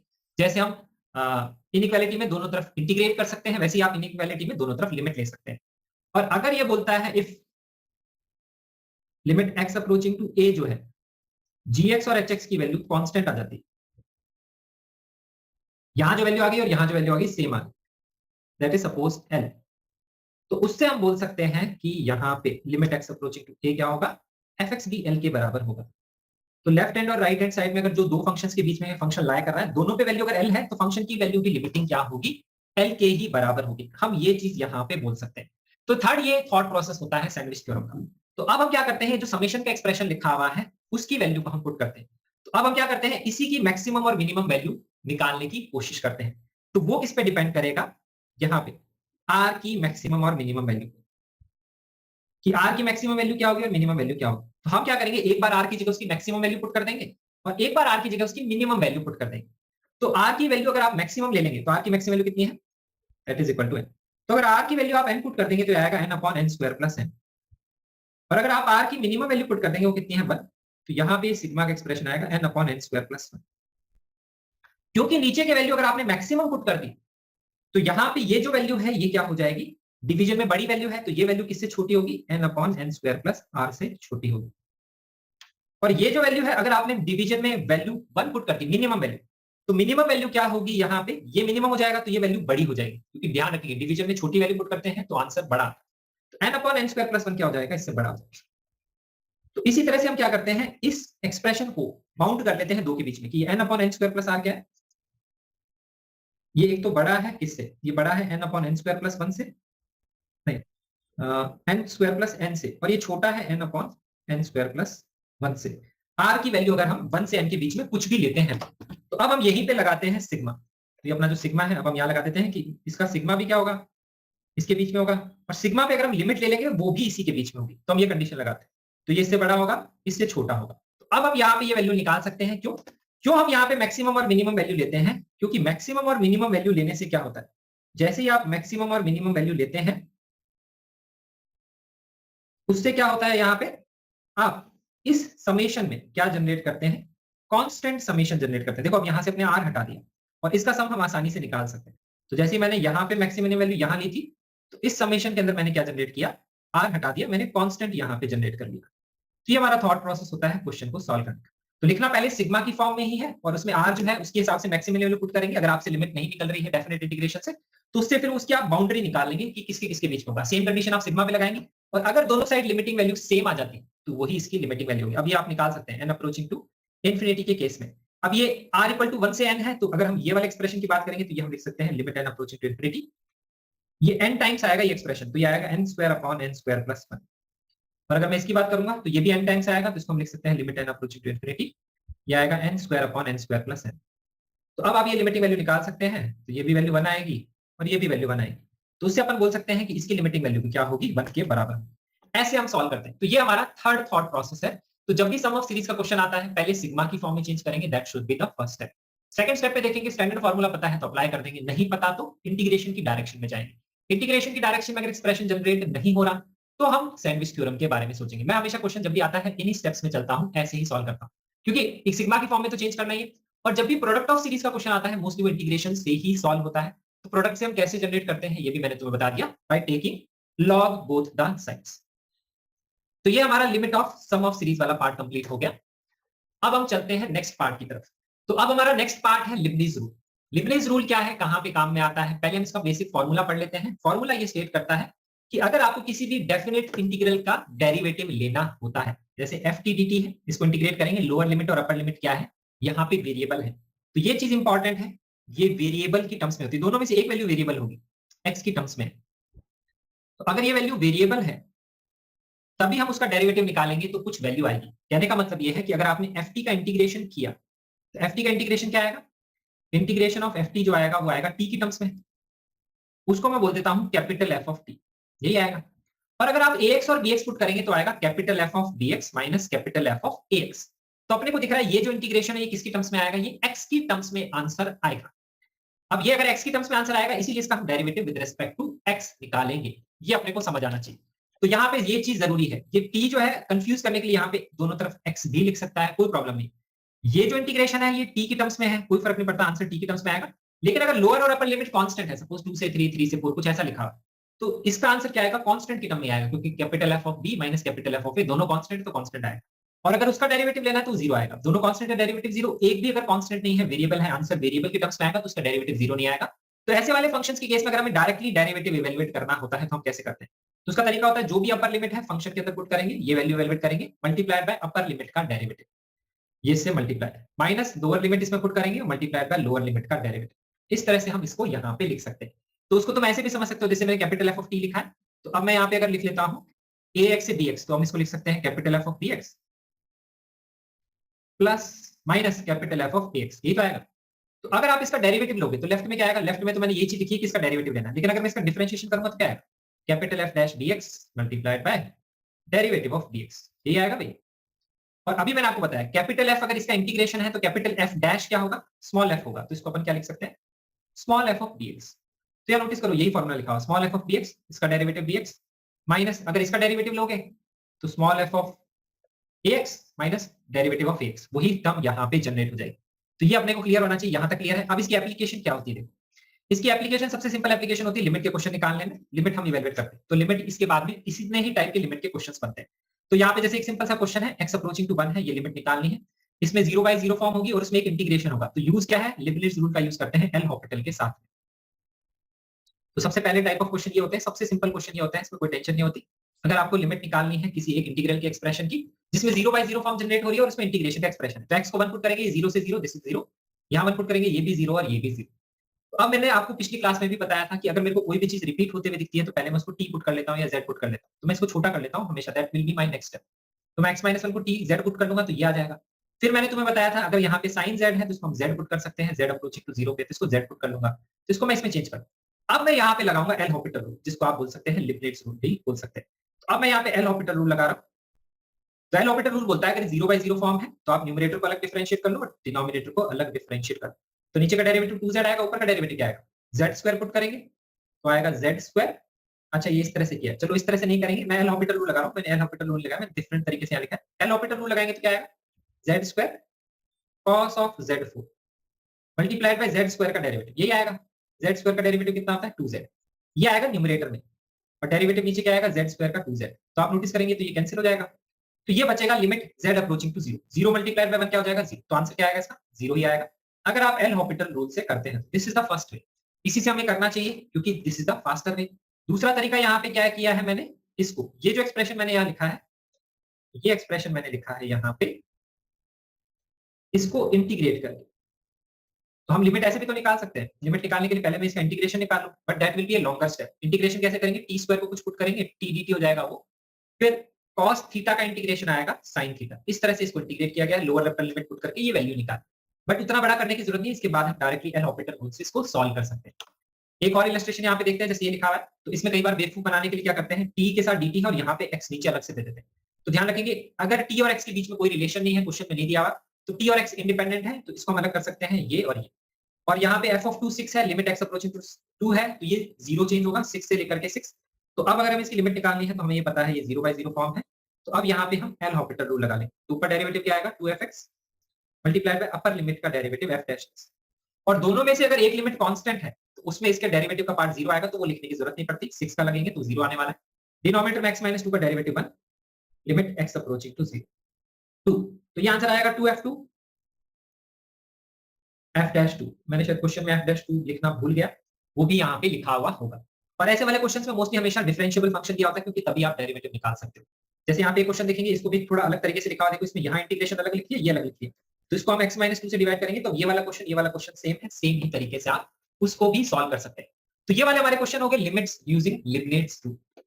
अब इसके बाद में हम आगे चलते हैं, ये तो हो गया लिमिट का एप्लीकेशन। तो लिमिट के क्वेश्चन यहाँ पे खत्म हो गए हैं। कितने तरह से लिमिट के क्वेश्चन बनाए जाते हैं, डेफिनेट इंटीग्रल, लिबनिट्ज रूल, या इसके अलावा जो हमने स्टैंडर्ड लिमिट्स के क्वेश्चन डिस्कस किए थे और उसमें कुछ हमने वेरिएशंस देखे थे, मल्टीपल लिमिट्स वाले क्वेश्चंस भी देखे। तो अब देखो लिबनिट्ज रूल की नेक्स्ट एप्लीकेशन होती है सिंपल डेरिवेटिव फाइंड करना। एक तो हमने लिमिट्स के क्वेश्चन सॉल्व किए, अब जैसे ये क्वेश्चन है आपको सेकंड डेरिवेटिव निकालना, x in terms of y है तो dt का इंटीग्रेशन t की टर्म्स में आएगा, तो हम dx by dy यहां निकाल सकते हैं। तो सिंपल डिफरेंशिएशन करेंगे हम both the side with respect to y, तो dx by dy क्या आएगा y को यहाँ पुट करेंगे और y का derivative with respect to y होता है 1, तो यहाँ पे 1 आ जाएगा और 0 के केस में 0 ही आने वाला है क्योंकि कांस्टेंट का डेरिवेटिव 0 होता है तो -0 ही आएगा। तो इससे अपन क्या निकाल सकते हैं, इससे अपन dx by dy निकाल सकते हैं, ये वैल्यू आएगी। तो ऐसे वाले क्वेश्चन में कई बार क्या होता है, सेकंड डेरिवेटिव वो पूछ लेता है, तो हम क्या करेंगे, dx by dy से dy by dx निकाल लेंगे और हम फिर उससे निकालेंगे second derivative d2y by dx square. तो वो सबको आपको आता होगा, बेसिक डिफरेंशिएशन आपने पढ़ा होगा, बोथ साइड डिफरेंशिएट करेंगे, फिर रूट का डेरिवेटिव आएगा 1/2 अंडर रूट 1 + y स्क्वायर। अब क्योंकि हम इसका next derivative with respect to x निकाल रहे हैं तो हम इसको मल्टीप्लाई करना पड़ेगा चेन रूल के हिसाब से। पहले हमने रूट का डेरिवेटिव लिया, अब 1 + y स्क्वायर का डेरिवेटिव लेंगे 2y, फिर उसको मल्टीप्लाई करेंगे y के डेरिवेटिव से, that is dy by dx। dy by dx की अब अपने को जो वैल्यू पता है वो यहाँ पुट कर देंगे, that is under root of 1 + y square. तो ये वैल्यू आप जैसे ही पुट करेंगे तो ये से कैंसिल हो जाएगी, इक्वल टू आंसर आ जाएगा y। तो यहाँ पे इस तरह से छोटा क्वेश्चन बनाया जाता है, dy by d स्क्वायर की वैल्यू बताओ क्या होगी y, या कई बार वो पूछ लेता है कि d2y by dx स्क्वायर जो है उसकी वैल्यू दी हुई है अपने इक्वल टू ky। ये काफी एक स्मॉल टाइप ऑफ क्वेश्चन इसमें बनाया जाता है कि अगर इसकी वैल्यू अगर आपको निकालनी है that is equal to ky, तो उसके केस में आपको k की वैल्यू निकालनी होती है। इस तरह से एक इंटीजर टाइप का छोटा क्वेश्चन वो बना सकते हैं। ये होता है दूसरा तरीका, दूसरे टाइप का क्वेश्चन लिखने का तरीका। अब इस क्वेश्चन को आप चाहते हैं तो डायरेक्टली यहाँ पे इंटीग्रेट करके भी सॉल्व कर सकते हैं कि इसका इंटीग्रेशन का एक्सप्रेशन लिखा फिर आप डिफरेंशिएट करें, बट उससे कैलकुलेशन बढ़ती ही है, इसीलिए हम लिमिट्स रूल को ध्यान रखते हैं। तो ये है एप्लीकेशन जिसमें आप क्या करते हैं, डायरेक्ट डिफरेंशिएशन इवैल्यूएशन करना है और हमने कुछ नहीं किया, डायरेक्ट फार्मूला लगाया डिफरेंशिएट किया। नेक्स्ट है यहाँ पे इसका एप्लीकेशन आता है एओडी चैप्टर में। एओडी चैप्टर में कैसा होता है, कोई ऐसे फंक्शन इंटीग्रेशन की फॉर्म में लिखा होगा, आपसे पूछेगा इंक्रीजिंग का इंटरवल बताओ, डिक्रीजिंग का इंटरवल बताओ, मैक्सिमम मिनिमम की वैल्यू बताओ या मैक्सिमम मिनिमा के पॉइंट्स बताओ, इस तरह से क्वेश्चन आता है। तो सबके केस में हम क्या करते हैं, डेरिवेटिव निकालते हैं। या आपको क्वेश्चन आ सकता है इक्वेशन ऑफ टेंजेंट बताओ या slope of tangent. Slope of tangent क्या होता है, डेरिवेटिव से निकलता है। इक्वेशन ऑफ टेंजेंट भी क्या निकलता है, डेरिवेटिव से निकलता है। तो उसके केस में स्लोप हो गया, इक्वेशन होगी, टेंजेंट हो गया, नॉर्मल। तो जहां पे भी डेरिवेटिव आता है जो हमने देखा, तो डेरिवेटिव मतलब डिफरेंशिएशन, डिफरेंशिएशन है तो एप्लीकेशन ऑफ डेरिवेटिव पे इस कॉन्सेप्ट पे क्वेश्चन बनाया जाता है। तो यहाँ पे अगर हमें एफएक्स के बारे में पता लगना है कि वो कहाँ इंक्रीज करेगा इंटरवल के अंदर, तो उसके केस में हम क्या करेंगे, इसका डेरिवेटिव ही लेंगे। अब अगर ये एक्स की टर्म्स में है तो डायरेक्टली डेरिवेटिव ले लेंगे, ये कांस्टेंट नहीं होना चाहिए ऊपर नीचे, एक वेरिएबल होता है, तो डेरिवेटिव लेंगे तो ये आएगा। अब उसके बाद में आपके कॉन्सेप्ट हो गए एओडी के, स्ट्रिक्टली इंक्रीजिंग लिखा हुआ है मतलब ये ग्रेटर देन 0 होना चाहिए, तो अब आपको ये इनइक्वालिटी सॉल्व करनी है। तो इसके बाद में अब लॉग का कॉन्सेप्ट लगेगा, तो लॉग में हमें पता है ये है हमारा बेस। तो अगर हम बेस की बात करते हैं, बेस हमारा है मॉड साइन एक्स, तो अब हमें पता है मॉड साइन एक्स जो है 1 तो हो नहीं सकता, क्योंकि बेस कभी भी 1 तो हो नहीं सकता, ये कंडीशन होती है, और ये ग्रेटर देन 0 तो है ही। तो बेसिक जो लॉ की कंडीशन है वो तो आपको अप्लाई करनी ही है, that is domain of law. Domain बोलती है base not equal to 1, base greater than 0, greater than 0 है तो नॉट इक्वल टू 1। ये कंडीशन हम लगाएंगे 0 से 2 पाई के बीच में। तो ये नॉट इक्वल टू 1 होगा, मतलब x की वैल्यू जो है वो क्या नहीं हो सकती, पाई/2 नहीं हो सकती और 3 पाई/2 नहीं हो सकती, क्योंकि उसके केस में ये हो जाएगा 1 और -1 तो मॉड 1 हो जाएगा। तो ये कंडीशन हमेशा लगानी है। अब दूसरी कंडीशन क्या है, अब हम यहाँ पे लिखेंगे that is condition on argument. तो आर्गुमेंट पे कंडीशन होती है कि जो आर्गुमेंट है हमारा, ये वैल्यू होनी चाहिए, this must be greater than 0। ये कंडीशन लगाएंगे, तो ये दो कंडीशन तो अपने को लगानी है। तीसरा अपना है इनइक्वालिटी को सॉल्व करना, तो हम यहाँ पे इसको लेके जाएंगे sin x की पावर 0 लिखेंगे। तो उसमें आप ध्यान रखेंगे ग्रेटर से ओपन नहीं होगा, ये लेस से ओपन होगा, क्योंकि किसी की पावर 0 होता तो 1 है, लेकिन ये लेस से क्यों ओपन होगा, क्योंकि हम इस बेस के बारे में ये बोल सकते हैं कि ये जो बेस की वैल्यू है ये हमेशा 0 से 1 के बीच में है। तो अगर ये फ्रैक्शन में वैल्यू है तो अपने को पता है लॉग में इनइक्वालिटी का साइन चेंज हो जाता है। तो लॉग में कैसे होता है कि log ba लिखा हुआ है अगर ग्रेटर देन x, तो अगर b जो है 1 से बड़ा है तो इनइक्वालिटी का साइन चेंज नहीं होता, a को b की पावर x से बड़ा करते हैं, लेकिन अगर b 1 से छोटा है तो a को लेस देन b की पावर x लिखते हैं। इनइक्वालिटी का साइन उसके केस में क्या होता है, चेंज हो जाता है। इसीलिए हमको बेस के बारे में पता होना चाहिए कि वो कहाँ पे लाई करता है। तो अब यहाँ पे लेस देन 1 हो जाएगा, यहाँ पे एक ये हो गया, ये हो जाएगा ग्रेटर देन 0, तो ये तो मैंने डोमेन का लगा दिया। तो इससे पता लग जाएगा sin x की वैल्यू ग्रेटर देन -हाफ, इससे लेस देन हाफ। तो अब आगे आप सॉल्व करोगे तो x की वैल्यू 5π/6 से 7π/6 अपने को दिख रहा है यहाँ पे, और इसको अब तुम चाहो तो ग्राफ से भी देख सकते हो। इन जनरली बेसिक ट्रिग्नोमेट्रिक इनइक्वालिटी हम ग्राफ से देख लेते हैं। ये sin x का ग्राफ है, इसकी वैल्यू -हाफ से बड़ी और हाफ से छोटी, तो मैं -हाफ यहाँ मार्क कर लेता हूँ। -हाफ मार्क करेंगे तो यहाँ कहीं आएगा, और हाफ मार्क करेंगे तो यहाँ कहीं आएगा। तो हाफ से छोटा होना चाहिए मतलब ये वाला, और -हाफ से बड़ा मतलब ये वाला। उसके हिसाब से आपको x की वैल्यू लिखनी है। तो अब यहाँ पे आप निकाल लो x की वैल्यूज क्या होंगी हाफ के हिसाब से, और उससे आप इंटरवल निकालेंगे तो ये फोर्थ वाला इंटरवल आपका मैच कर जाएगा, उससे आपका आंसर आ जाएगा। सर डोमेन में पाई है, डोमेन में पाई नहीं होगा ना, 0, sin x 0 हो जाएगा। हाँ, ये नॉट इक्वल टू 1 होता है, ग्रेटर देन 0 होता है, तो नॉट इक्वल टू पाई भी आएगा। ठीक है, अब यहाँ पे तो ध्यान रखना एओडी से रिलेटेड जितने भी कॉन्सेप्ट है जिसमें इंटीग्रेशन का क्वेश्चन है बनाया जाता है, ऐसे क्वेश्चन जे एडवांस में भी आते हैं। ये क्वेश्चन सिंपल होते हैं, सिंपल आपको डिफरेंशिएट करके सॉल्व करना होता है और इसमें कोई ज्यादा बड़ी चीज होती नहीं।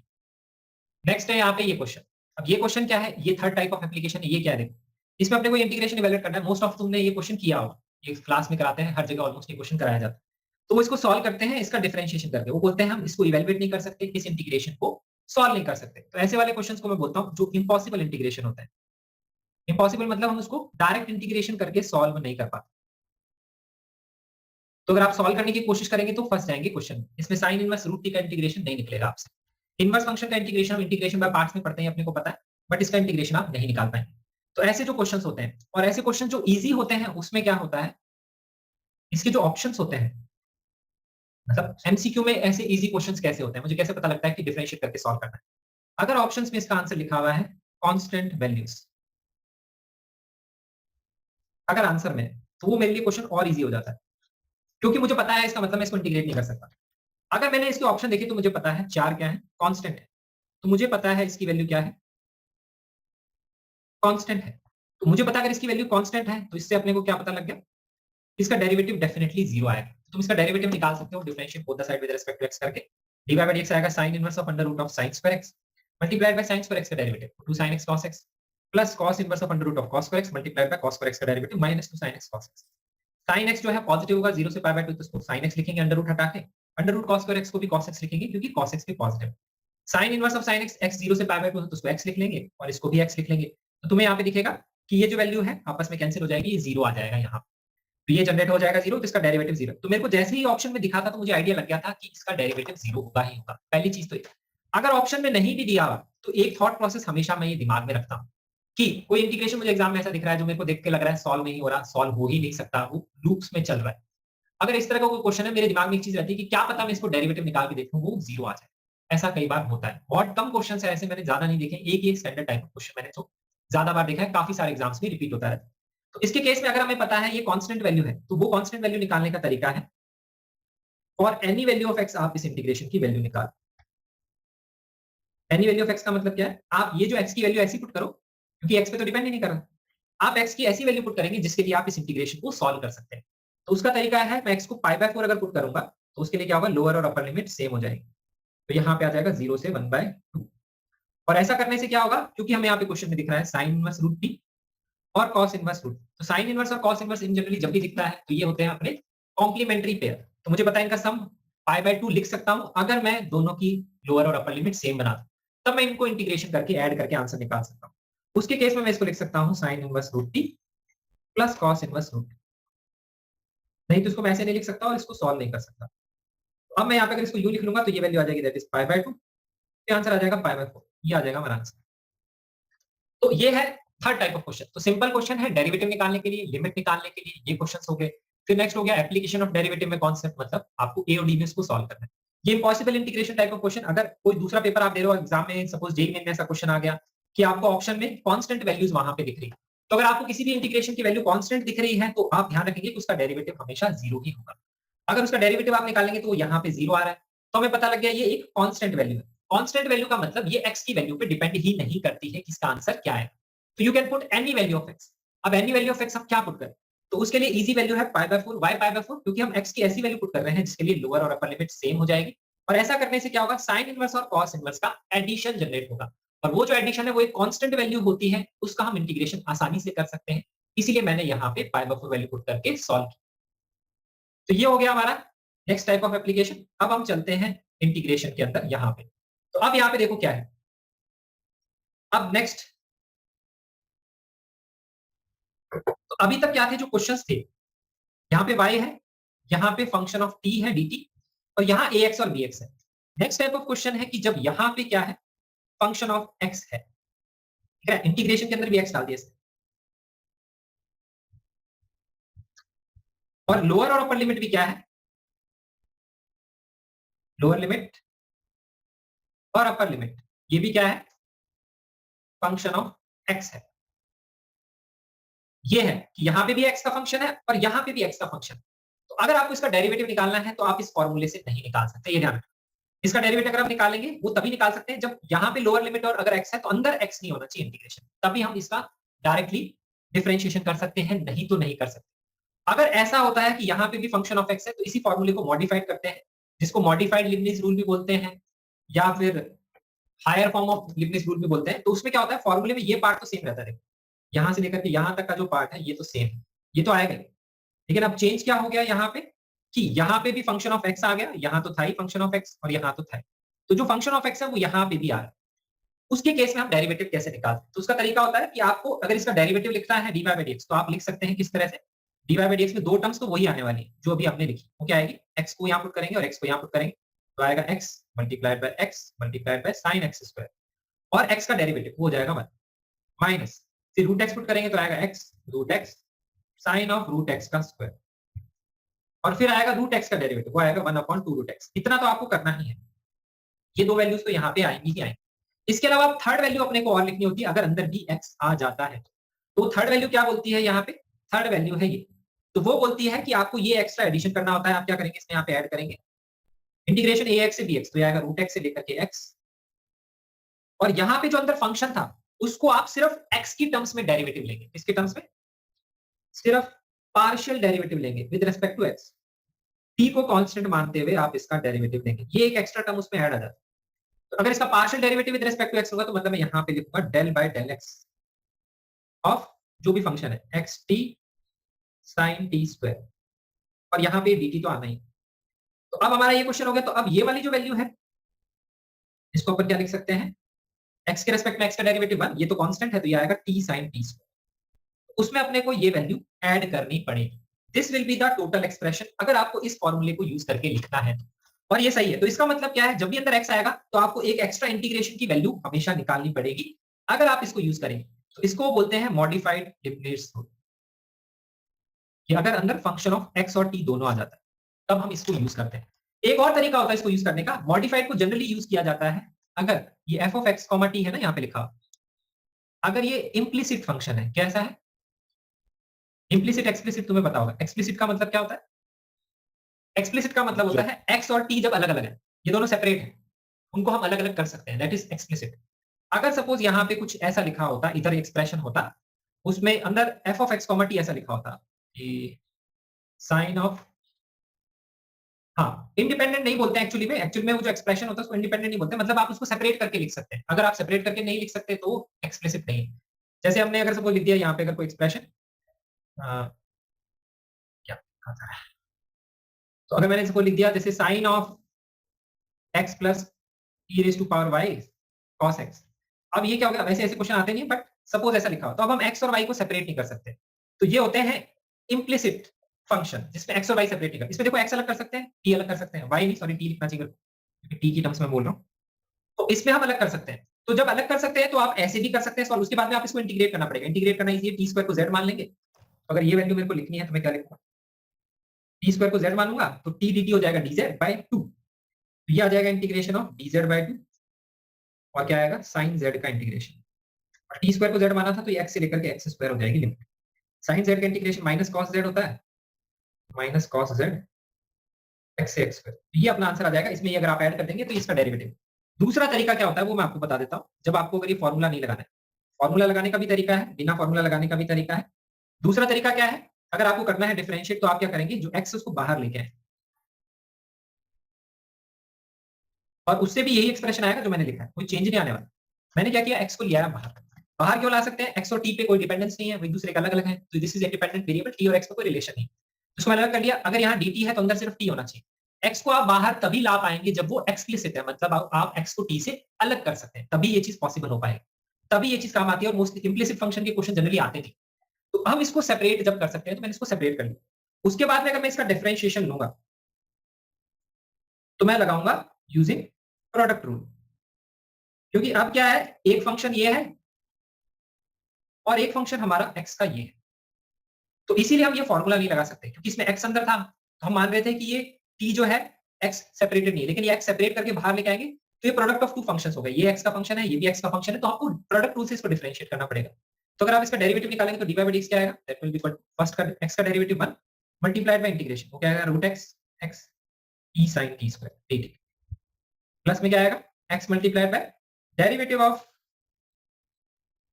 रूट x से x t sine t square. तो देखो अब ये वही चीज आ गई जो मैंने अभी लिखी है, ये चीज और ये चीज सेम है। ये वाला मैंने लिखा, ये रहा, यही आ रहा है, और ये वाला जो मैंने लिखा वो यही है। x multiplied bye x common ले लोगे तो आपका इसका डेरिवेटिव आपने मल्टीप्लाई कर दिया। तो ऐसे भी कर सकते हैं, ऐसे भी कर सकते हैं, तो इसको हम मॉडिफाइड लीबनिज़ रूल बोलते हैं। बस ध्यान रखेंगे t के साथ अगर x आ जाता है यही फंक्शन, तो आप डायरेक्टली डिफरेंशिएट करेंगे तो गलत आंसर आएगा। तो ये चीज समझनी यहाँ पे जरूरी है। अब इसका अपन एप्लीकेशन देखते हैं। तो इसका एप्लीकेशन होता है फंक्शनल रूल। फंक्शनल रूल मतलब फंक्शन आपको नहीं पता है, ये फंक्शनल रूल क्रिएट किया जाता है इंटीग्रेशन की फॉर्म, और इससे हम फॉर्म करते हैं डिफरेंशियल इक्वेशन। डिफरेंशियल इक्वेशन का मतलब डेरिवेटिव में एक इक्वेशन फॉर्म करते हैं डिफरेंशिएट करके।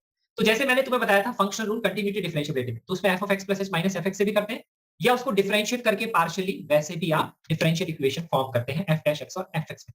तो इसमें यहाँ पे अगर कभी भी ऐसी इक्वेशन होती है जिसमें इंटीग्रेशन में है x और आपको फंक्शन नहीं दिया हुआ, जैसे यहाँ पे देखो y of x एक फंक्शन है जो आपको नहीं पता है, इसको y of x भी लिख सकते हैं, f of x भी लिख सकते हैं, और ऐसे क्वेश्चन में 100% जनरली डिफरेंशिएबल फंक्शन करके वर्ड लिखा हुआ होता है। तो हम उसी डिफरेंशियल फंक्शन में डिफरेंशियल इक्वेशन बनाते हैं। तो हम बेसिकली क्या जनरेट करते हैं, dy by dx और y के बीच में एक रिलेशन बनाते हैं। वो जो डिफरेंशियल इक्वेशन आती है उसको जब आप इंटीग्रेट करेंगे तो y in terms of x आता है, that is the function. But इसमें दो टाइप के क्वेश्चन होते हैं। पहले टाइप का क्वेश्चन होता है जब आपकी एक लिमिट क्या है, वेरिएबल है, दूसरी लिमिट क्या है, कांस्टेंट है। मैंने तुम्हें बताया हमेशा डिफरेंशिएट करके हम तब कर सकते हैं जब वेरिएबल लिमिट है। अगर कांस्टेंट लिमिट होगी तो उसका डेरिवेटिव 0 आ जाएगा, उससे आपका फायदा नहीं होगा। बट वैसे भी क्वेश्चन बनाए जाते हैं, तो नेक्स्ट क्वेश्चन में जो आपको बताऊंगा वो आपको उससे समझ में आएगा।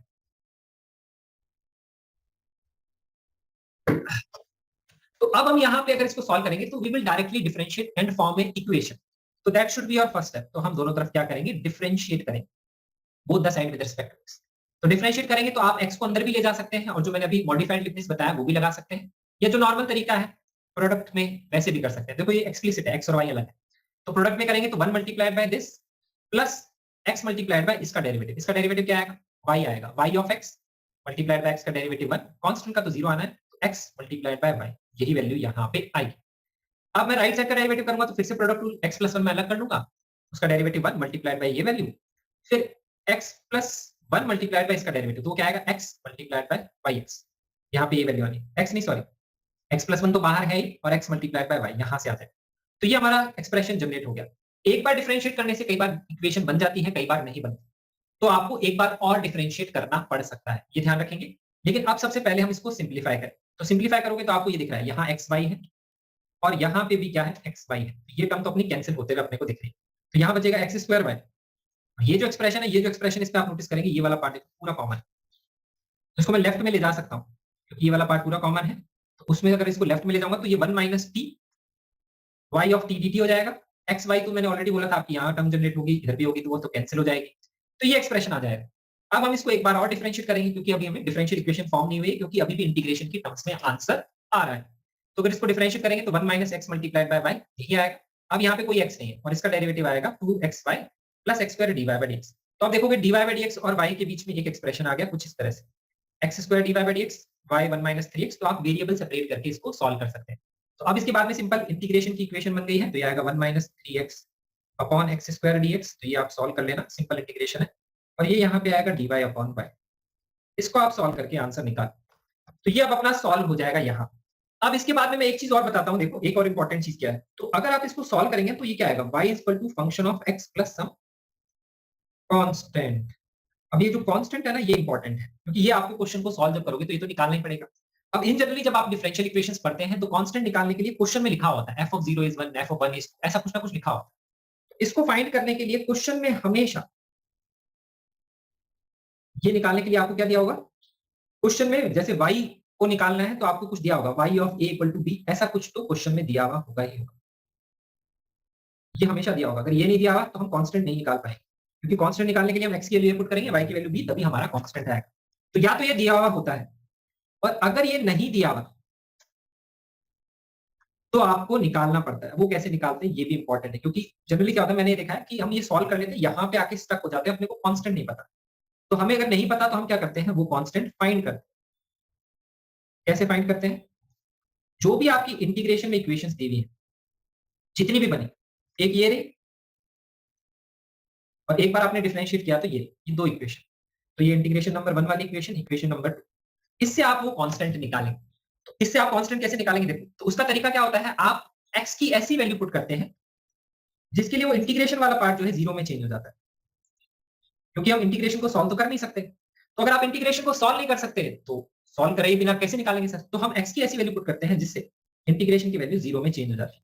तो अब उसके लिए हम क्या करते हैं, लोअर और अपर लिमिट सेम बनाते हैं। तो जैसे मैंने x को यहाँ 1 पुट किया, तो ये क्या आएगा, 1 से 1 0, x मल्टीप्लाइड बाय 0, मतलब 1 मल्टीप्लाइड बाय 0 इज 0। यहाँ पे भी 0 आएगा क्योंकि 1 से 1। तो इसमें इंटीग्रेशन को 0 बनाने से मेरा कांस्टेंट नहीं निकला। लेकिन अगर मैं यहाँ पे x की वैल्यू 1 पुट करूं तो क्या है, तो अगर मैं यहाँ 1 पुट करूंगा तो लेफ्ट में आ जाएगा 0, राइट में आएगा 1 स्क्वायर y।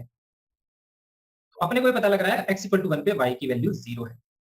तो सेकंड वाले से अपने को पता लग गया। तो अगर गिवन नहीं है तो हमने यहाँ पे क्या किया, फाइंड किया। फाइंड करने के बाद अपने को क्या पता लगा, जहां पे x की वैल्यू 0 है वहां पे y की वैल्यू 1 है। अब इसको यूज करके आप क्या निकालेंगे, you will find constant of integration. तो इस तरह से ये चीज ध्यान रखनी है। तो ये एक इंपॉर्टेंट चीज है। और यहाँ पे इसके अलावा और कोई क्वेश्चन में कुछ ऐसा कुछ होता नहीं है। सिंपल आप डिफरेंशिएट करते हैं, या तो एक बार करने पे डिफरेंशियल इक्वेशन बन जाती है, या 2 बार आपको डिफरेंशिएट करना होता है। इसके अलावा और कुछ नहीं होता। सिर्फ ये है इसका एप्लीकेशन, फंक्शनल रूल। तो इस पे हम फंक्शन निकालते हैं डिफरेंशियल इक्वेशन बना के। फंक्शन हमको नहीं दिया होता, फिर आगे इस पे कुछ भी क्वेश्चन बना सकते हैं, कब इंक्रीजिंग है कब डिक्रीजिंग है, तो आगे तो फंक्शन निकालने के बाद ही सॉल्व होंगे। अब ये मैंने क्वेश्चन कराया जिसमें अपर और लोअर लिमिट में से, दोनों लिमिट में से एक वेरिएबल है। अगर वेरिएबल होता है तो आप डिफरेंशिएट करके सॉल्व कर सकते हैं। जैसे ये क्वेश्चन देखो, अगर यहाँ पे अगर हम देखेंगे तो अपर और लोअर लिमिट क्या है, कांस्टेंट है। इसी टाइप का क्वेश्चन मेरे को रवि ने अभी मैसेज किया था। तो मैं रवि आपको ये क्वेश्चन एक्सप्लेन करता हूँ, आप सेम कॉन्सेप्ट से उस क्वेश्चन को भी सॉल्व कर सकते हैं।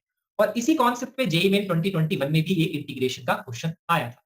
तो इन जनरली तो हमारा थॉट प्रोसेस होता है, हम इसको डिफरेंशिएट करते हैं, फिर डिफरेंशियल इक्वेशन फॉर्म करके सॉल्व करते हैं। लेकिन अगर आप इसको दोनों तरफ डिफरेंशिएट करोगे, क्योंकि यहाँ पे कांस्टेंट है, तो इसका डिफरेंशिएशन क्या आएगा, 0 ही आएगा। तो आपको f डैश x मिलेगा इक्वल टू 1। और अगर f dash x equal to 1 मिलेगा तो f x क्या मिलेगा, x प्लस c। और ऑलरेडी ये c तो लिखा हुआ ही है, तो वो तो वहीं पहुंच जाओगे जहां से क्वेश्चन स्टार्ट किया हुआ था। You will not reach anywhere. तो ऐसे क्वेश्चंस को हम कैसे करते हैं सॉल्व। तो ऐसे क्वेश्चंस में क्या होगा, हमेशा अंदर देखो यहाँ पे वेरिएबल y लिखा है, फंक्शन ऑफ y है, फंक्शन ऑफ y है। तो आपको हमेशा क्या करना होगा, जो भी फंक्शन ऑफ y है उसको सेपरेट करेंगे, फंक्शन ऑफ x को आप सेपरेट करेंगे। That should be your first step. तो मैं x को y से सेपरेट करूंगा, y वाली टर्म में इंटीग्रेशन बनाने की कोशिश करूंगा।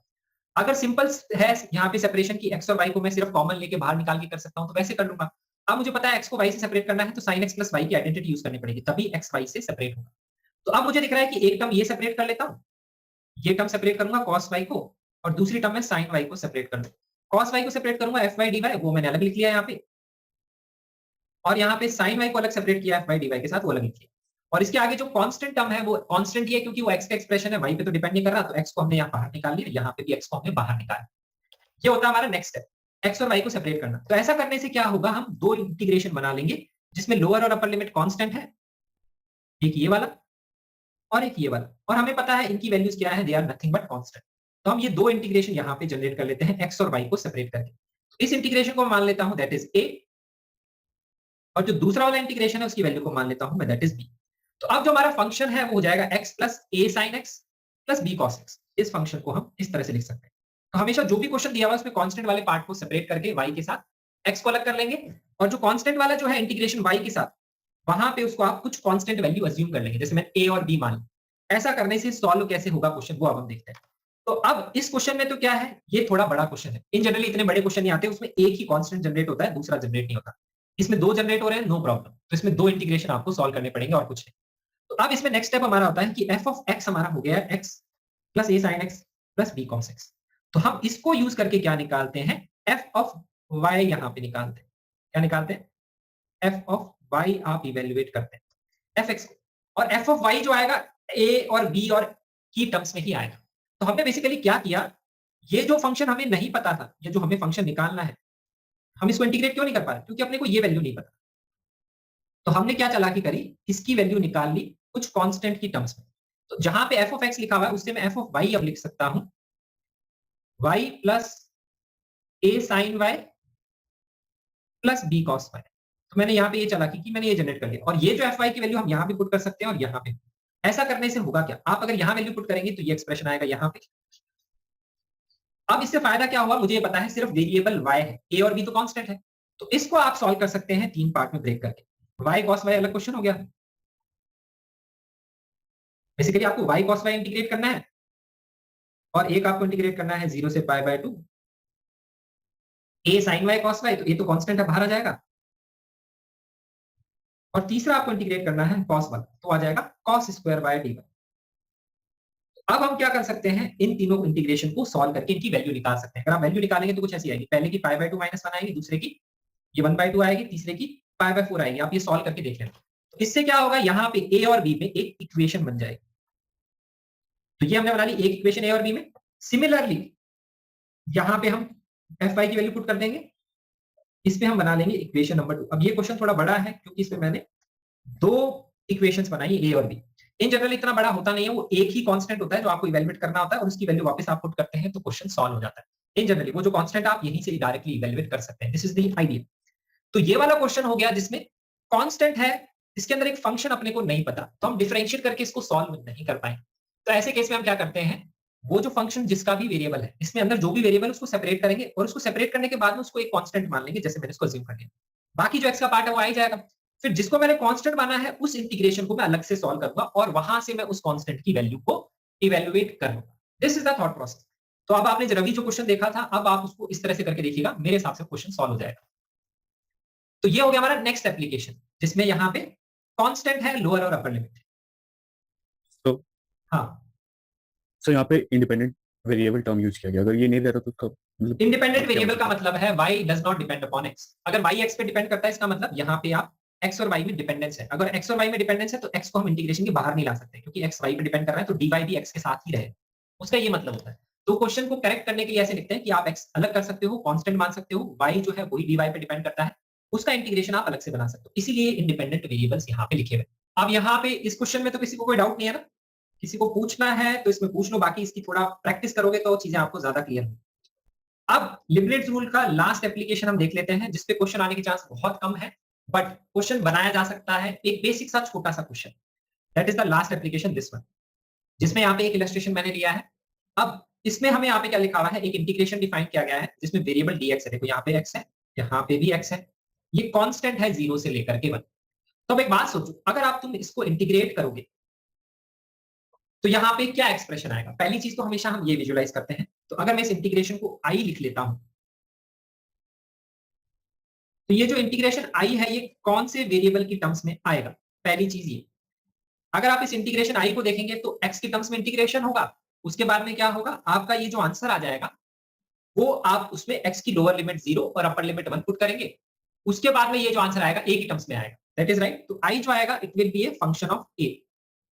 तो ये जो आंसर है फंक्शन ऑफ a की टर्म्स में आएगा, जो हमें क्वेश्चन में लिखा हुआ है पैरामीटर।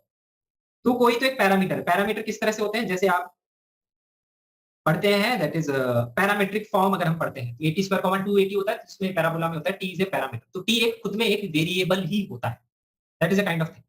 तो अब यहाँ पे अभी तक हमने जो देखा, जैसे हमने फंक्शन ऑफ x, t लिखा था, तो उसमें अगर जो t था आप उसको ये बोल सकते हैं कि t पे तो इंटीग्रेशन था, जैसे मैंने अभी पीछे बताया था f of x, t, यहाँ था dt। तो t पे तो इंटीग्रेशन था, लेकिन जो x था वो आपका पैरामीटर ही है, क्योंकि वो वेरिएबल है अपने आप। तो कई बार क्या वो a लिख देता है, हम उसको मान लेते हैं कांस्टेंट, वैसा कुछ नहीं है, वो अपने आप में एक वेरिएबल। और इससे वाले क्वेश्चंस में क्या होगा, आपको इसकी इंटीग्रेशन की वैल्यू निकालनी होगी, और ये लोअर और अपर लिमिट अभी भी क्या है, कांस्टेंट है। Lower limit, upper limit constant है। तो जो प्रीवियस वाला क्वेश्चन था उसके अंदर क्या था, उसके अंदर हमने क्या किया था, इस पैरामीटर को सेपरेट कर लिया था। जो y था आपने उसको सेपरेट किया था x से, यही किया था वहां पे। अब ये वाले क्वेश्चन हो गए जिसमें आप ये पैरामीटर या ये जो दूसरी वैल्यू है इसको सेपरेट नहीं कर पाएंगे। तो ये वाले जो क्वेश्चन हो जाते हैं ना, इसमें यहाँ पे जो फंक्शन होता है इम्प्लिसिट होता है, इसके आने के चांसेस बहुत कम है,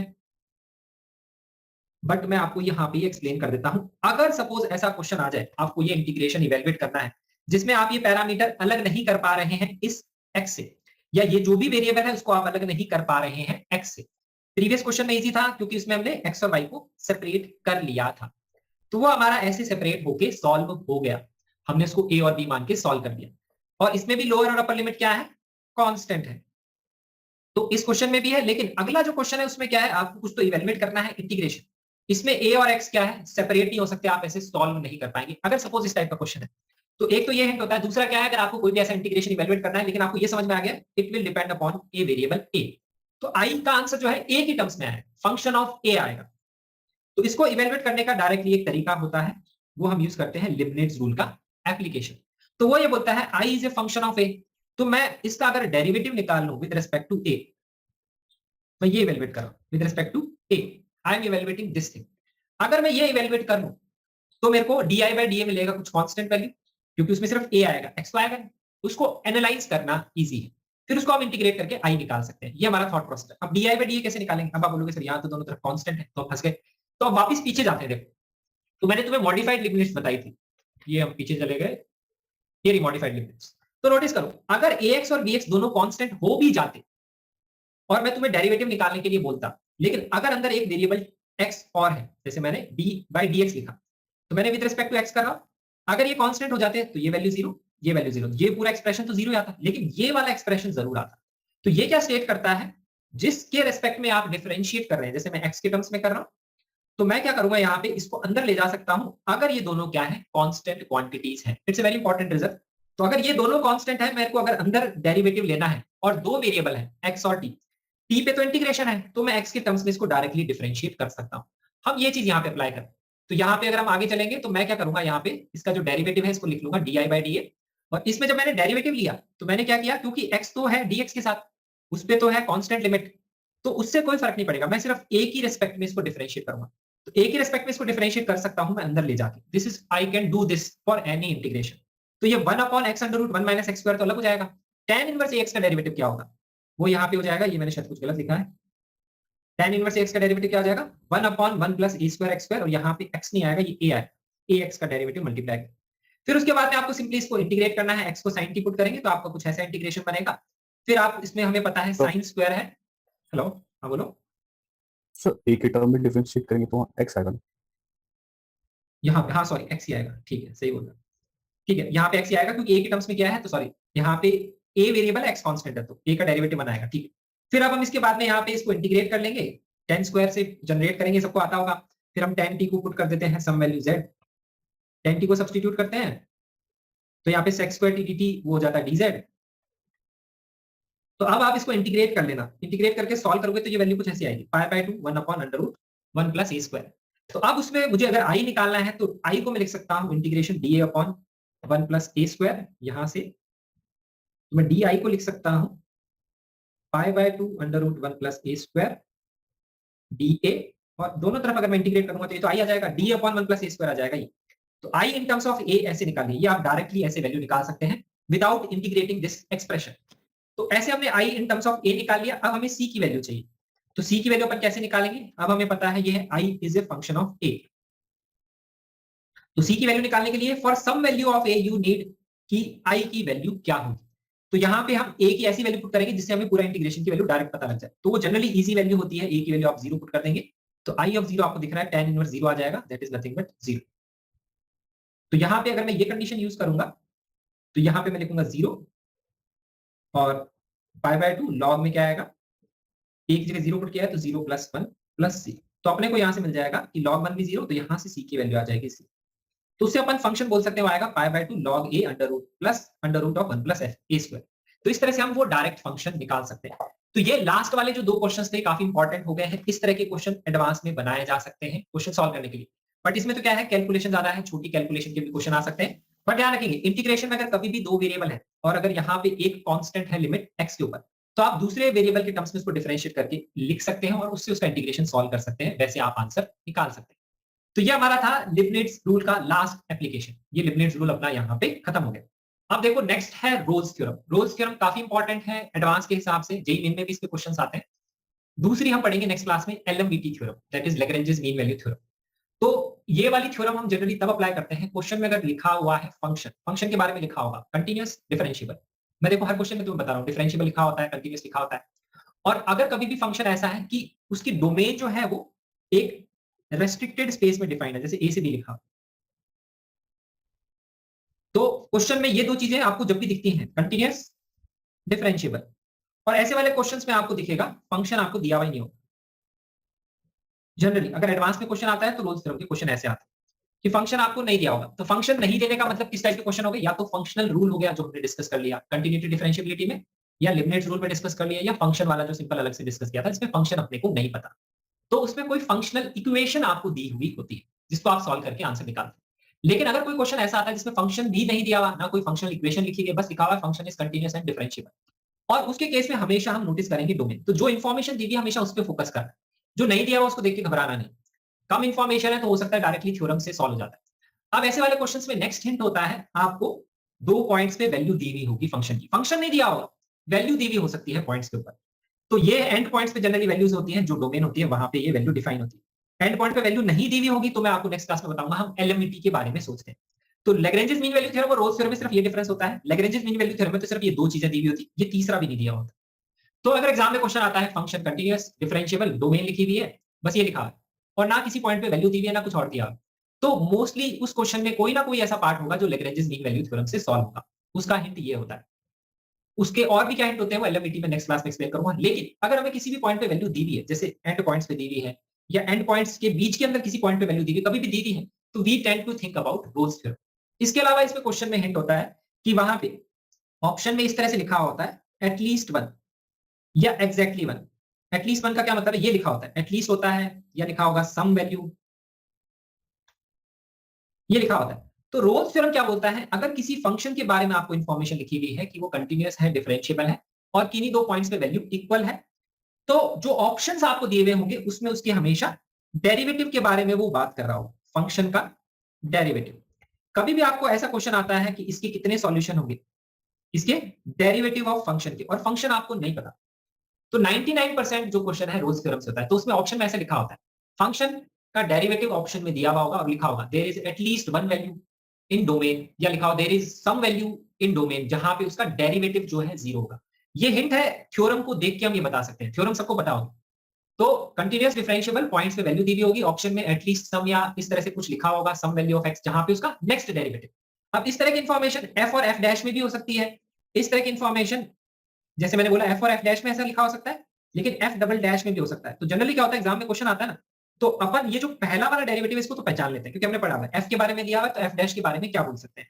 लेकिन कभी कभी क्या होता है, एफ डैश के बारे में भी दिया हुआ होता है और एफ डबल डैश जो है उसके बारे में हम क्या बोल सकते हैं। तो अगर एग्जाम में कभी ऑप्शंस में ऐसा आता है कि at least some value of x, जहां पे एफ डबल डैश की बात कर रहा है वो 0 होगा, तो भी आपको रोल्स थ्योरम के बारे में सोचना है। तो ऐसे केसेस में क्या होता है, जब फंक्शन एफ की बात करेगा तो वो क्वेश्चन में लिखेगा फंक्शन इज जस्ट डिफरेंशिएबल। लेकिन अगर ऑप्शन में एफ डबल डैश है तो क्वेश्चन में वो लिखेगा फंक्शन इज ट्वाइस डिफरेंशिएबल। तो मेरे को अगर क्वेश्चन में दिख जाता है ना ट्वाइस डिफरेंशिएबल, तो मेरे दिमाग में आ जाता है कि एफ डबल डैश के बारे में अगर कोई ऑप्शन दिया हुआ है एटलीस्ट सम, तो मैं रोल्स थ्योरम के बारे में सोचता हूं। तो ये कुछ हिंट्स हैं, ये आपको हमेशा ध्यान रखने। अब ये रोल्स थ्योरम है क्या, ये स्टेट क्या करती है, तो ये बोलती है कि अगर कोई भी फंक्शन है 2 वैल्यूज के बीच में डिफाइंड है, ए से बी के बीच में, मैं सपोज ए और बी ले लेता हूं फर्स्ट क्वाड्रेंट में, आप कहीं पे भी ले सकते हैं, उससे कोई फर्क नहीं पड़ता। अब वो बोलता है कि एफ ऑफ ए और एफ ऑफ बी अगर इक्वल है, तो एग्जाम में कभी भी ऐसा क्वेश्चन आता है जिसमें सपोज आपको रोल्स थ्योरम में नहीं दिख रही है, कुछ नहीं दिख रहा, तो मोस्टली आप डायग्राम बना के सोचने की कोशिश करेंगे। This is how you start the question. जो भी इंफॉर्मेशन दी हुई है आप एक डायग्राम बनाने की कोशिश करो। मैं जनरली ये करता हूं, मेरे को कुछ नहीं दिखता, जो दिया हुआ है मैं डायग्राम में बनाता हूं और उसके पॉसिबल जो भी ग्राफ्स बन सकते हैं वो बनाने की कोशिश करता हूं। This is how I do it. तो एफ ऑफ ए और एफ ऑफ बी दिया हुआ है अपने को इक्वल, तो मैं मान लेता हूं ये वैल्यूज इक्वल। ये सपोज ये वैल्यू दी हुई है एफ ऑफ ए और एफ ऑफ बी अपने को इक्वल दिया हुआ है। और इसमें हमेशा एक चीज ध्यान रखना, जब भी आपको दिया हुआ होता है, तो जब भी आप ग्राफ बना रहे हैं, तो ग्राफ बनाते वक्त आप क्या ध्यान रखना, कोडोमेन का जरूर ध्यान रखना। अगर तुम ग्राफ बना रहे हो तो कोडोमेन का क्यों ध्यान रखना है, क्योंकि कोडोमेन ये बोलती है कि रेंज उससे ज्यादा नहीं हो सकती, कोडोमेन के अंदर ही होगी रेंज। तो जो भी आप ग्राफ बना रहे हैं उस पर ध्यान रखेंगे कि y की वैल्यू आप इसके अंदर ही लेंगे, अगर ये रियल है तो रियल लेंगे, अगर ये पॉजिटिव लिखा है तो ऊपर बनाएंगे। उस तरह से ग्राफ बनाना, नीचे वाले ग्राफ मत बनाने लग जाना, ये ध्यान रखना। तो इसलिए कोडोमेन का ध्यान रखना होता है। ग्राफ से आप स्टार्ट कर सकते हैं। अब नेक्स्ट स्टेप क्या है, अब मैं ये थ्योरम एक्सप्लेन करता हूं। तो थ्योरम क्या बोलती है कि अगर एंड पॉइंट पे वैल्यू इक्वल है और कंटीन्यूअस फंक्शन है, मतलब यहां से लेकर के अगर मैं ग्राफ ज्वाइन करूंगा बी पॉइंट का, तो वो एक कंटीन्यूअस है, उसमें कोई ब्रेक नहीं है। तो आप कैसे कैसे ज्वाइन कर सकते हैं, तो अगर वो कंटीन्यूअस फंक्शन है इसका मतलब उसमें कोई ब्रेक नहीं है। तो अगर आपको ग्राफ बनाना है तो आप कैसे बना सकते हैं, इस पॉइंट से इस पॉइंट को, या तो एक स्ट्रेट लाइन से ज्वाइन करने की, भाई मान लो कांस्टेंट वैल्यू है, ऐसे कर सकता हूं मैं ज्वाइन। इसके केस में ये कंटीन्यूअस है और डिफरेंशिएबल तो ये है ही, कांस्टेंट होता है डिफरेंशिएबल। तो उसके केस में बोल रहा है कि एक पॉइंट एंड पॉइंट्स के बीच में एग्जिस्ट करेगा जहां पे उसका डेरिवेटिव 0 होगा। तो यहां पे अगर मैंने कांस्टेंट लाइन बना ली तो इसमें तो हर पॉइंट पे ही डेरिवेटिव 0 है। तो ये चीज कंडीशन ट्रू हो रही है for more than 1 value of c. लेकिन आप बोलेंगे सर आप अपनी स्ट्रेट लाइन क्यों बनाया, तो स्ट्रेट लाइन के अलावा हम कैसे ग्राफ बना सकते हैं, वो आप पॉसिबिलिटी देखो। तो स्ट्रेट लाइन के अलावा जो मैं ग्राफ बनाने का सोच सकता हूं दैट इज कि मैं ग्राफ ऐसे बनाऊं। ध्यान रखना कंटीन्यूअस बनाना है, डिफरेंशिएबल होना चाहिए, मतलब वो ऐसे कॉर्नर पॉइंट्स वाला ग्राफ नहीं होना चाहिए, ऐसा नहीं होना चाहिए, स्मूथ कर्व होना चाहिए। तो मैंने यहां से ये बना लिया, या फिर मैं अब बोल सकते हो आप सब ऊपर से बनाया वैसे नीचे से बना लो। तो ये जो मैंने ऊपर वाला ग्राफ बनाया ये स्टेट करता है कि जब ए से वो बी पे गया, दोनों पे वैल्यू सेम है, तो जाते वक्त क्या किया इसने, एक पॉइंट ऐसा आया जहां पे उसका डेरिवेटिव 0 सिंगल पॉइंट, तो मैंने कुछ ऐसा ग्राफ बनाया, लेकिन जरूरी नहीं है ऐसा ग्राफ ऐसा भी हो सकता है, मैं यूं गया कुछ इस तरह से हो जाए, या फिर बहुत और भी बार रोटेट करता है। तो ये मैंने ग्राफ बनाया जब 2 पॉइंट पे हो रहा है डेरिवेटिव 0। बट कहने का मतलब है अगर आपको इस पॉइंट से इस पॉइंट जाना है, या तो हर जगह डेरिवेटिव 0 होगा, या कम से कम एक बार डेरिवेटिव 0 करके ही जाना पड़ेगा। आप इस पॉइंट से इस पॉइंट पहुंचना है, अगर आप ऊपर चले गए तो आपको नीचे आना पड़ेगा, नीचे आने के लिए आपको रोटेट करना पड़ेगा कर्व को, और अगर आप कर्व को रोटेट करेंगे तो कोई ना कोई पॉइंट ऐसे आएगा जहां पे टेंजेंट का स्लोप 0 होगा ही होगा। ये चीज यहाँ पे यही लिखी हुई है कि स्लोप ऑफ टेंजेंट जो होगा किसी ना किसी पॉइंट पे डेफिनेटली 0 होगा, एक पॉइंट। ये चीज हम इसके बारे में बोल सकते हैं, तो ये चीज हमें पता रखती है एटलीस्ट 1 वैल्यू, यहां तक आपको समझ में आना चाहिए। अब इसके अलावा अगर क्वेश्चन में कुछ और इंफॉर्मेशन दी हुई होती है तो कई बार ऐसे हो जाता है कि एटलीस्ट 1 तो है, एटलीस्ट 2 भी हो सकता है, तो वो डिपेंड करता है क्वेश्चन में। कई बार ऐसे दे देता है कि पहले फंक्शन इंक्रीज कर रहा है डिक्रीज कर रहा है, या फिर वो ऐसे दे देता है कि जो सेकंड डेरिवेटिव है उसका साइन चेंज हो रहा है। सेकंड डेरिवेटिव के बारे में लिख लेता है पहले पॉजिटिव है फिर नेगेटिव, या फिर पहले नेगेटिव है फिर पॉजिटिव है, तो इसका मतलब 2 बार रोटेट करेगा ग्राफ, क्योंकि तभी तो कनकेव डाउनवर्ड से कनकेव अपवर्ड जाएगा, तो मतलब 2 पॉइंट पे फिर एफ डबल डैश 0 होगा। तो ये सब चीजें क्या है क्वेश्चन में, इसके अलावा जो एक्स्ट्रा इंफॉर्मेशन है उससे हमें पता लगती है, लेकिन जो गिवन इंफॉर्मेशन उससे अपन हमेशा ही बोल सकते हैं एक वैल्यू ऑफ सी जरूर एग्जिस्ट करेगी जहां पे उसका डेरिवेटिव 0 होगा। सेम थ्योरम को हम इंटीग्रेशन में इस तरह से लिखते हैं। इंटीग्रेशन में वो ये बोलता है कि अगर कोई भी a से b f x dx का इंटीग्रेशन 0 है, f x पे कंडीशन क्या है, f x कंटीन्यूअस होना चाहिए। तो वो बोल रहा है a से b में अगर हम फंक्शन को इंटीग्रेट करते हैं और फंक्शन कंटीन्यूअस है और उसका इंटीग्रेशन आ रहा है 0, तो हम बोलते हैं कि f x इक्वल टू 0 का कम से कम एक रूट होगा a से b के बीच में। तो इसको हम रोल्स थ्योरम से कैसे रिलेट करते हैं, देखो यहाँ। तो ये बोलता है कि अगर a से b अपन जा रहे हैं, ये सपोज अपना a है ये b है, तो बोल रहा है a से b में इंटीग्रेशन 0 है। a से b में इंटीग्रेशन कब 0 होगा, जब वहां पे जो फंक्शन होगा आधा x एक्सिस के नीचे होगा आधा x एक्सिस के ऊपर होगा। तो उसके केस में हम ये बोल सकते हैं कि अगर हम इसको इंटीग्रेट कर सकते हैं तो इस पे a से b में कुछ ऐसा होगा कि फंक्शन का कुछ ग्राफ नीचे आ रहा होगा, suppose this is the graph, और कुछ ग्राफ ऊपर आ रहा होगा, ऐसी कुछ होगा, और ये दोनों वैल्यूज इक्वल होंगी, तभी ये इंटीग्रेशन जो है 0 आएगा, क्योंकि टोटल एरिया का सम 0 आ जाएगा, समथिंग लाइक दिस। तो ये बोल रहा है अगर a से b में अगर इंटीग्रेशन 0 है, इसका मतलब कुछ portion of graph x axis के नीचे होगा, कुछ portion of graph x axis के ऊपर होगा जब वो a से b में जा रहा है। तो अगर कुछ पोर्शन x एक्सिस के ऊपर होगा और कुछ पोर्शन x एक्सिस के नीचे होगा, मतलब कहीं ना कहीं वो x एक्सिस को कट करेगा a से b के बीच में। तो यहाँ पे ये लिखा हुआ है कि इक्वेशन fx इक्वल टू 0 है, उसका कम से कम एक रूट होगा a से b के बीच में, तभी वो नीचे से ऊपर जाएगा या ऊपर से नीचे आएगा, वो तभी पॉसिबल है, नहीं तो इंटीग्रेशन 0 नहीं आ सकता। अगर वो x एक्सिस को कट ही नहीं करेगा तो या तो ग्राफ हमेशा ऊपर होगा या हमेशा नीचे होगा, हमेशा ऊपर आएगा तो इंटीग्रेशन 0 आएगा, नहीं हमेशा नीचे होगा तो भी इंटीग्रेशन 0 नहीं आएगा। तो इंटीग्रेशन 0 तभी आ सकता है जब fx इक्वल टू 0 का कम से कम एक रूट होगा, या हम बोल सकते हैं fx हमेशा 0 होगा। दो ही केस हो सकते हैं, अगर fx हमेशा 0 हो गया तब इंटीग्रेशन 0 ही आने वाला है। तो ये चीज हम बोल सकते हैं। अब इसको रोल्स थ्योरम से मैं कैसे रिलेट करता हूं, देखो। तो यहां नोटिस करो, इंटीग्रेशन ऑफ fx dx की वो बात कर रहा है। तो अगर मैं इस फंक्शन को मान लेता हूं कैपिटल fx, और अब आप इसका निकालो डेरिवेटिव, इसका डिफरेंशिएशन क्या था, दैट इज fx। तो अब जब मेरे को ये लिखा हुआ, मेरे को क्वेश्चन में लिखा कि इंटीग्रेशन के बारे में कुछ तो दिया हुआ है, व्हाटएवर इट इज, लेकिन हमें इंटीग्रेशन की टर्म्स में क्वेश्चन में एक्सप्रेशन दिया हुआ है, और इंटीग्रेशन का अगर मैं डेरिवेटिव निकाल रहा हूं तो वो क्या है, fx। तो इसके बारे में दिया हुआ है, इसके डेरिवेटिव का उसने क्या पूछा है, रूट पूछा है। यहाँ पे वही है, f का derivative f dash integration f का derivative f। So this is similar to Rolle's theorem. उसमें क्वेश्चन में कंटीन्यूअस दिया हुआ है, डिफरेंशिएबल होगा ही, क्योंकि तभी आप उसको इंटीग्रेट कर रहे हैं। किसी ना किसी एक पॉइंट पे डिफरेंशिएबल नहीं होगा तो भी चलेगा, तो उसमें ब्रेक करके हम इंटीग्रेट करते हैं, सिर्फ ये फर्क है। क्वेश्चन में कंटीन्यूअस के साथ में डिफरेंशिएबल भी दे सकता है, बट इसको भी मैं ध्यान रखता हूं इसके साथ में। तो ये है, इसके डेरिवेटिव के रूट की बात हो रही है कि इसका एक रूट कम से कम a से b के बीच में होगा ही होगा।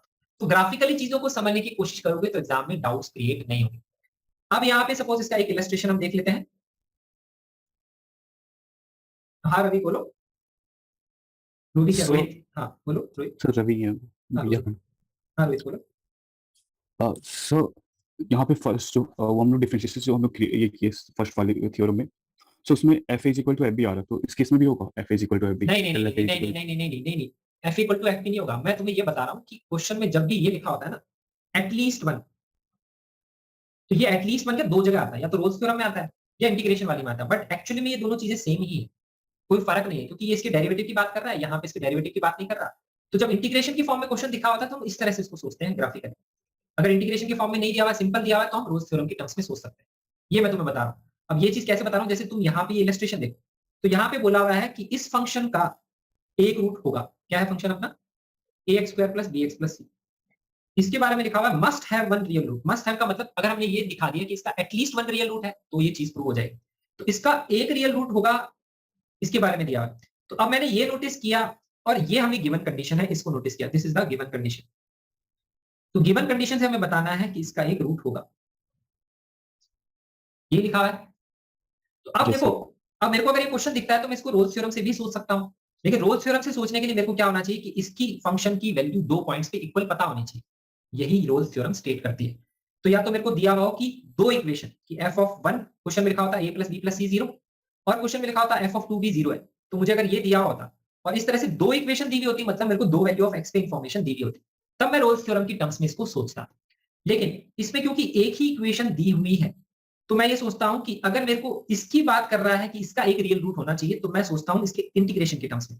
जिसके एक रियल रूट की बात हो रही है वो डेरिवेटिव है, तो आप पीछे जाते हो। तो हम क्या सोचते हैं, ऐसे सोचते हैं कि मैं इसका इंटीग्रेशन निकाल और उसको मैं देखता हूं कि वो वैल्यू क्या है।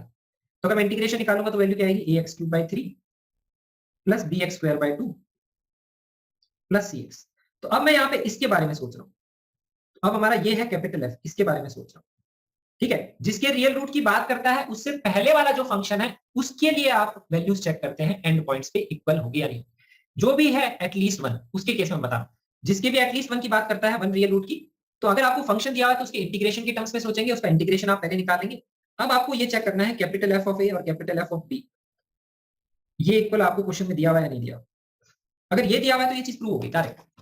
तो अब मेरे को, मैं यहाँ पे शायद पहले कुछ गलत बोल रहा था, मैं तुम्हें बोल रहा हूँ कि जिस भी फंक्शन के लिए वन रियल रूट बताना है उसके इंटीग्रेशन के टर्म्स में सोच रहा है, क्योंकि इसके रियल रूट की बात कर रहा है तो इसका इंटीग्रेशन f है, तो इसका इंटीग्रेशन निकाला। अब इसके लिए आप चेक करेंगे कि रोल्स थ्योरम लग रही है नहीं लग रही। तो f ऑफ a और f ऑफ b इक्वल होना चाहिए। तो अपने को ये वैल्यू दी हुई है 0। अब ये कौन सी वैल्यू ऑफ x के लिए आएगी वो यहाँ पे तुम चेक कर लो पुट करके।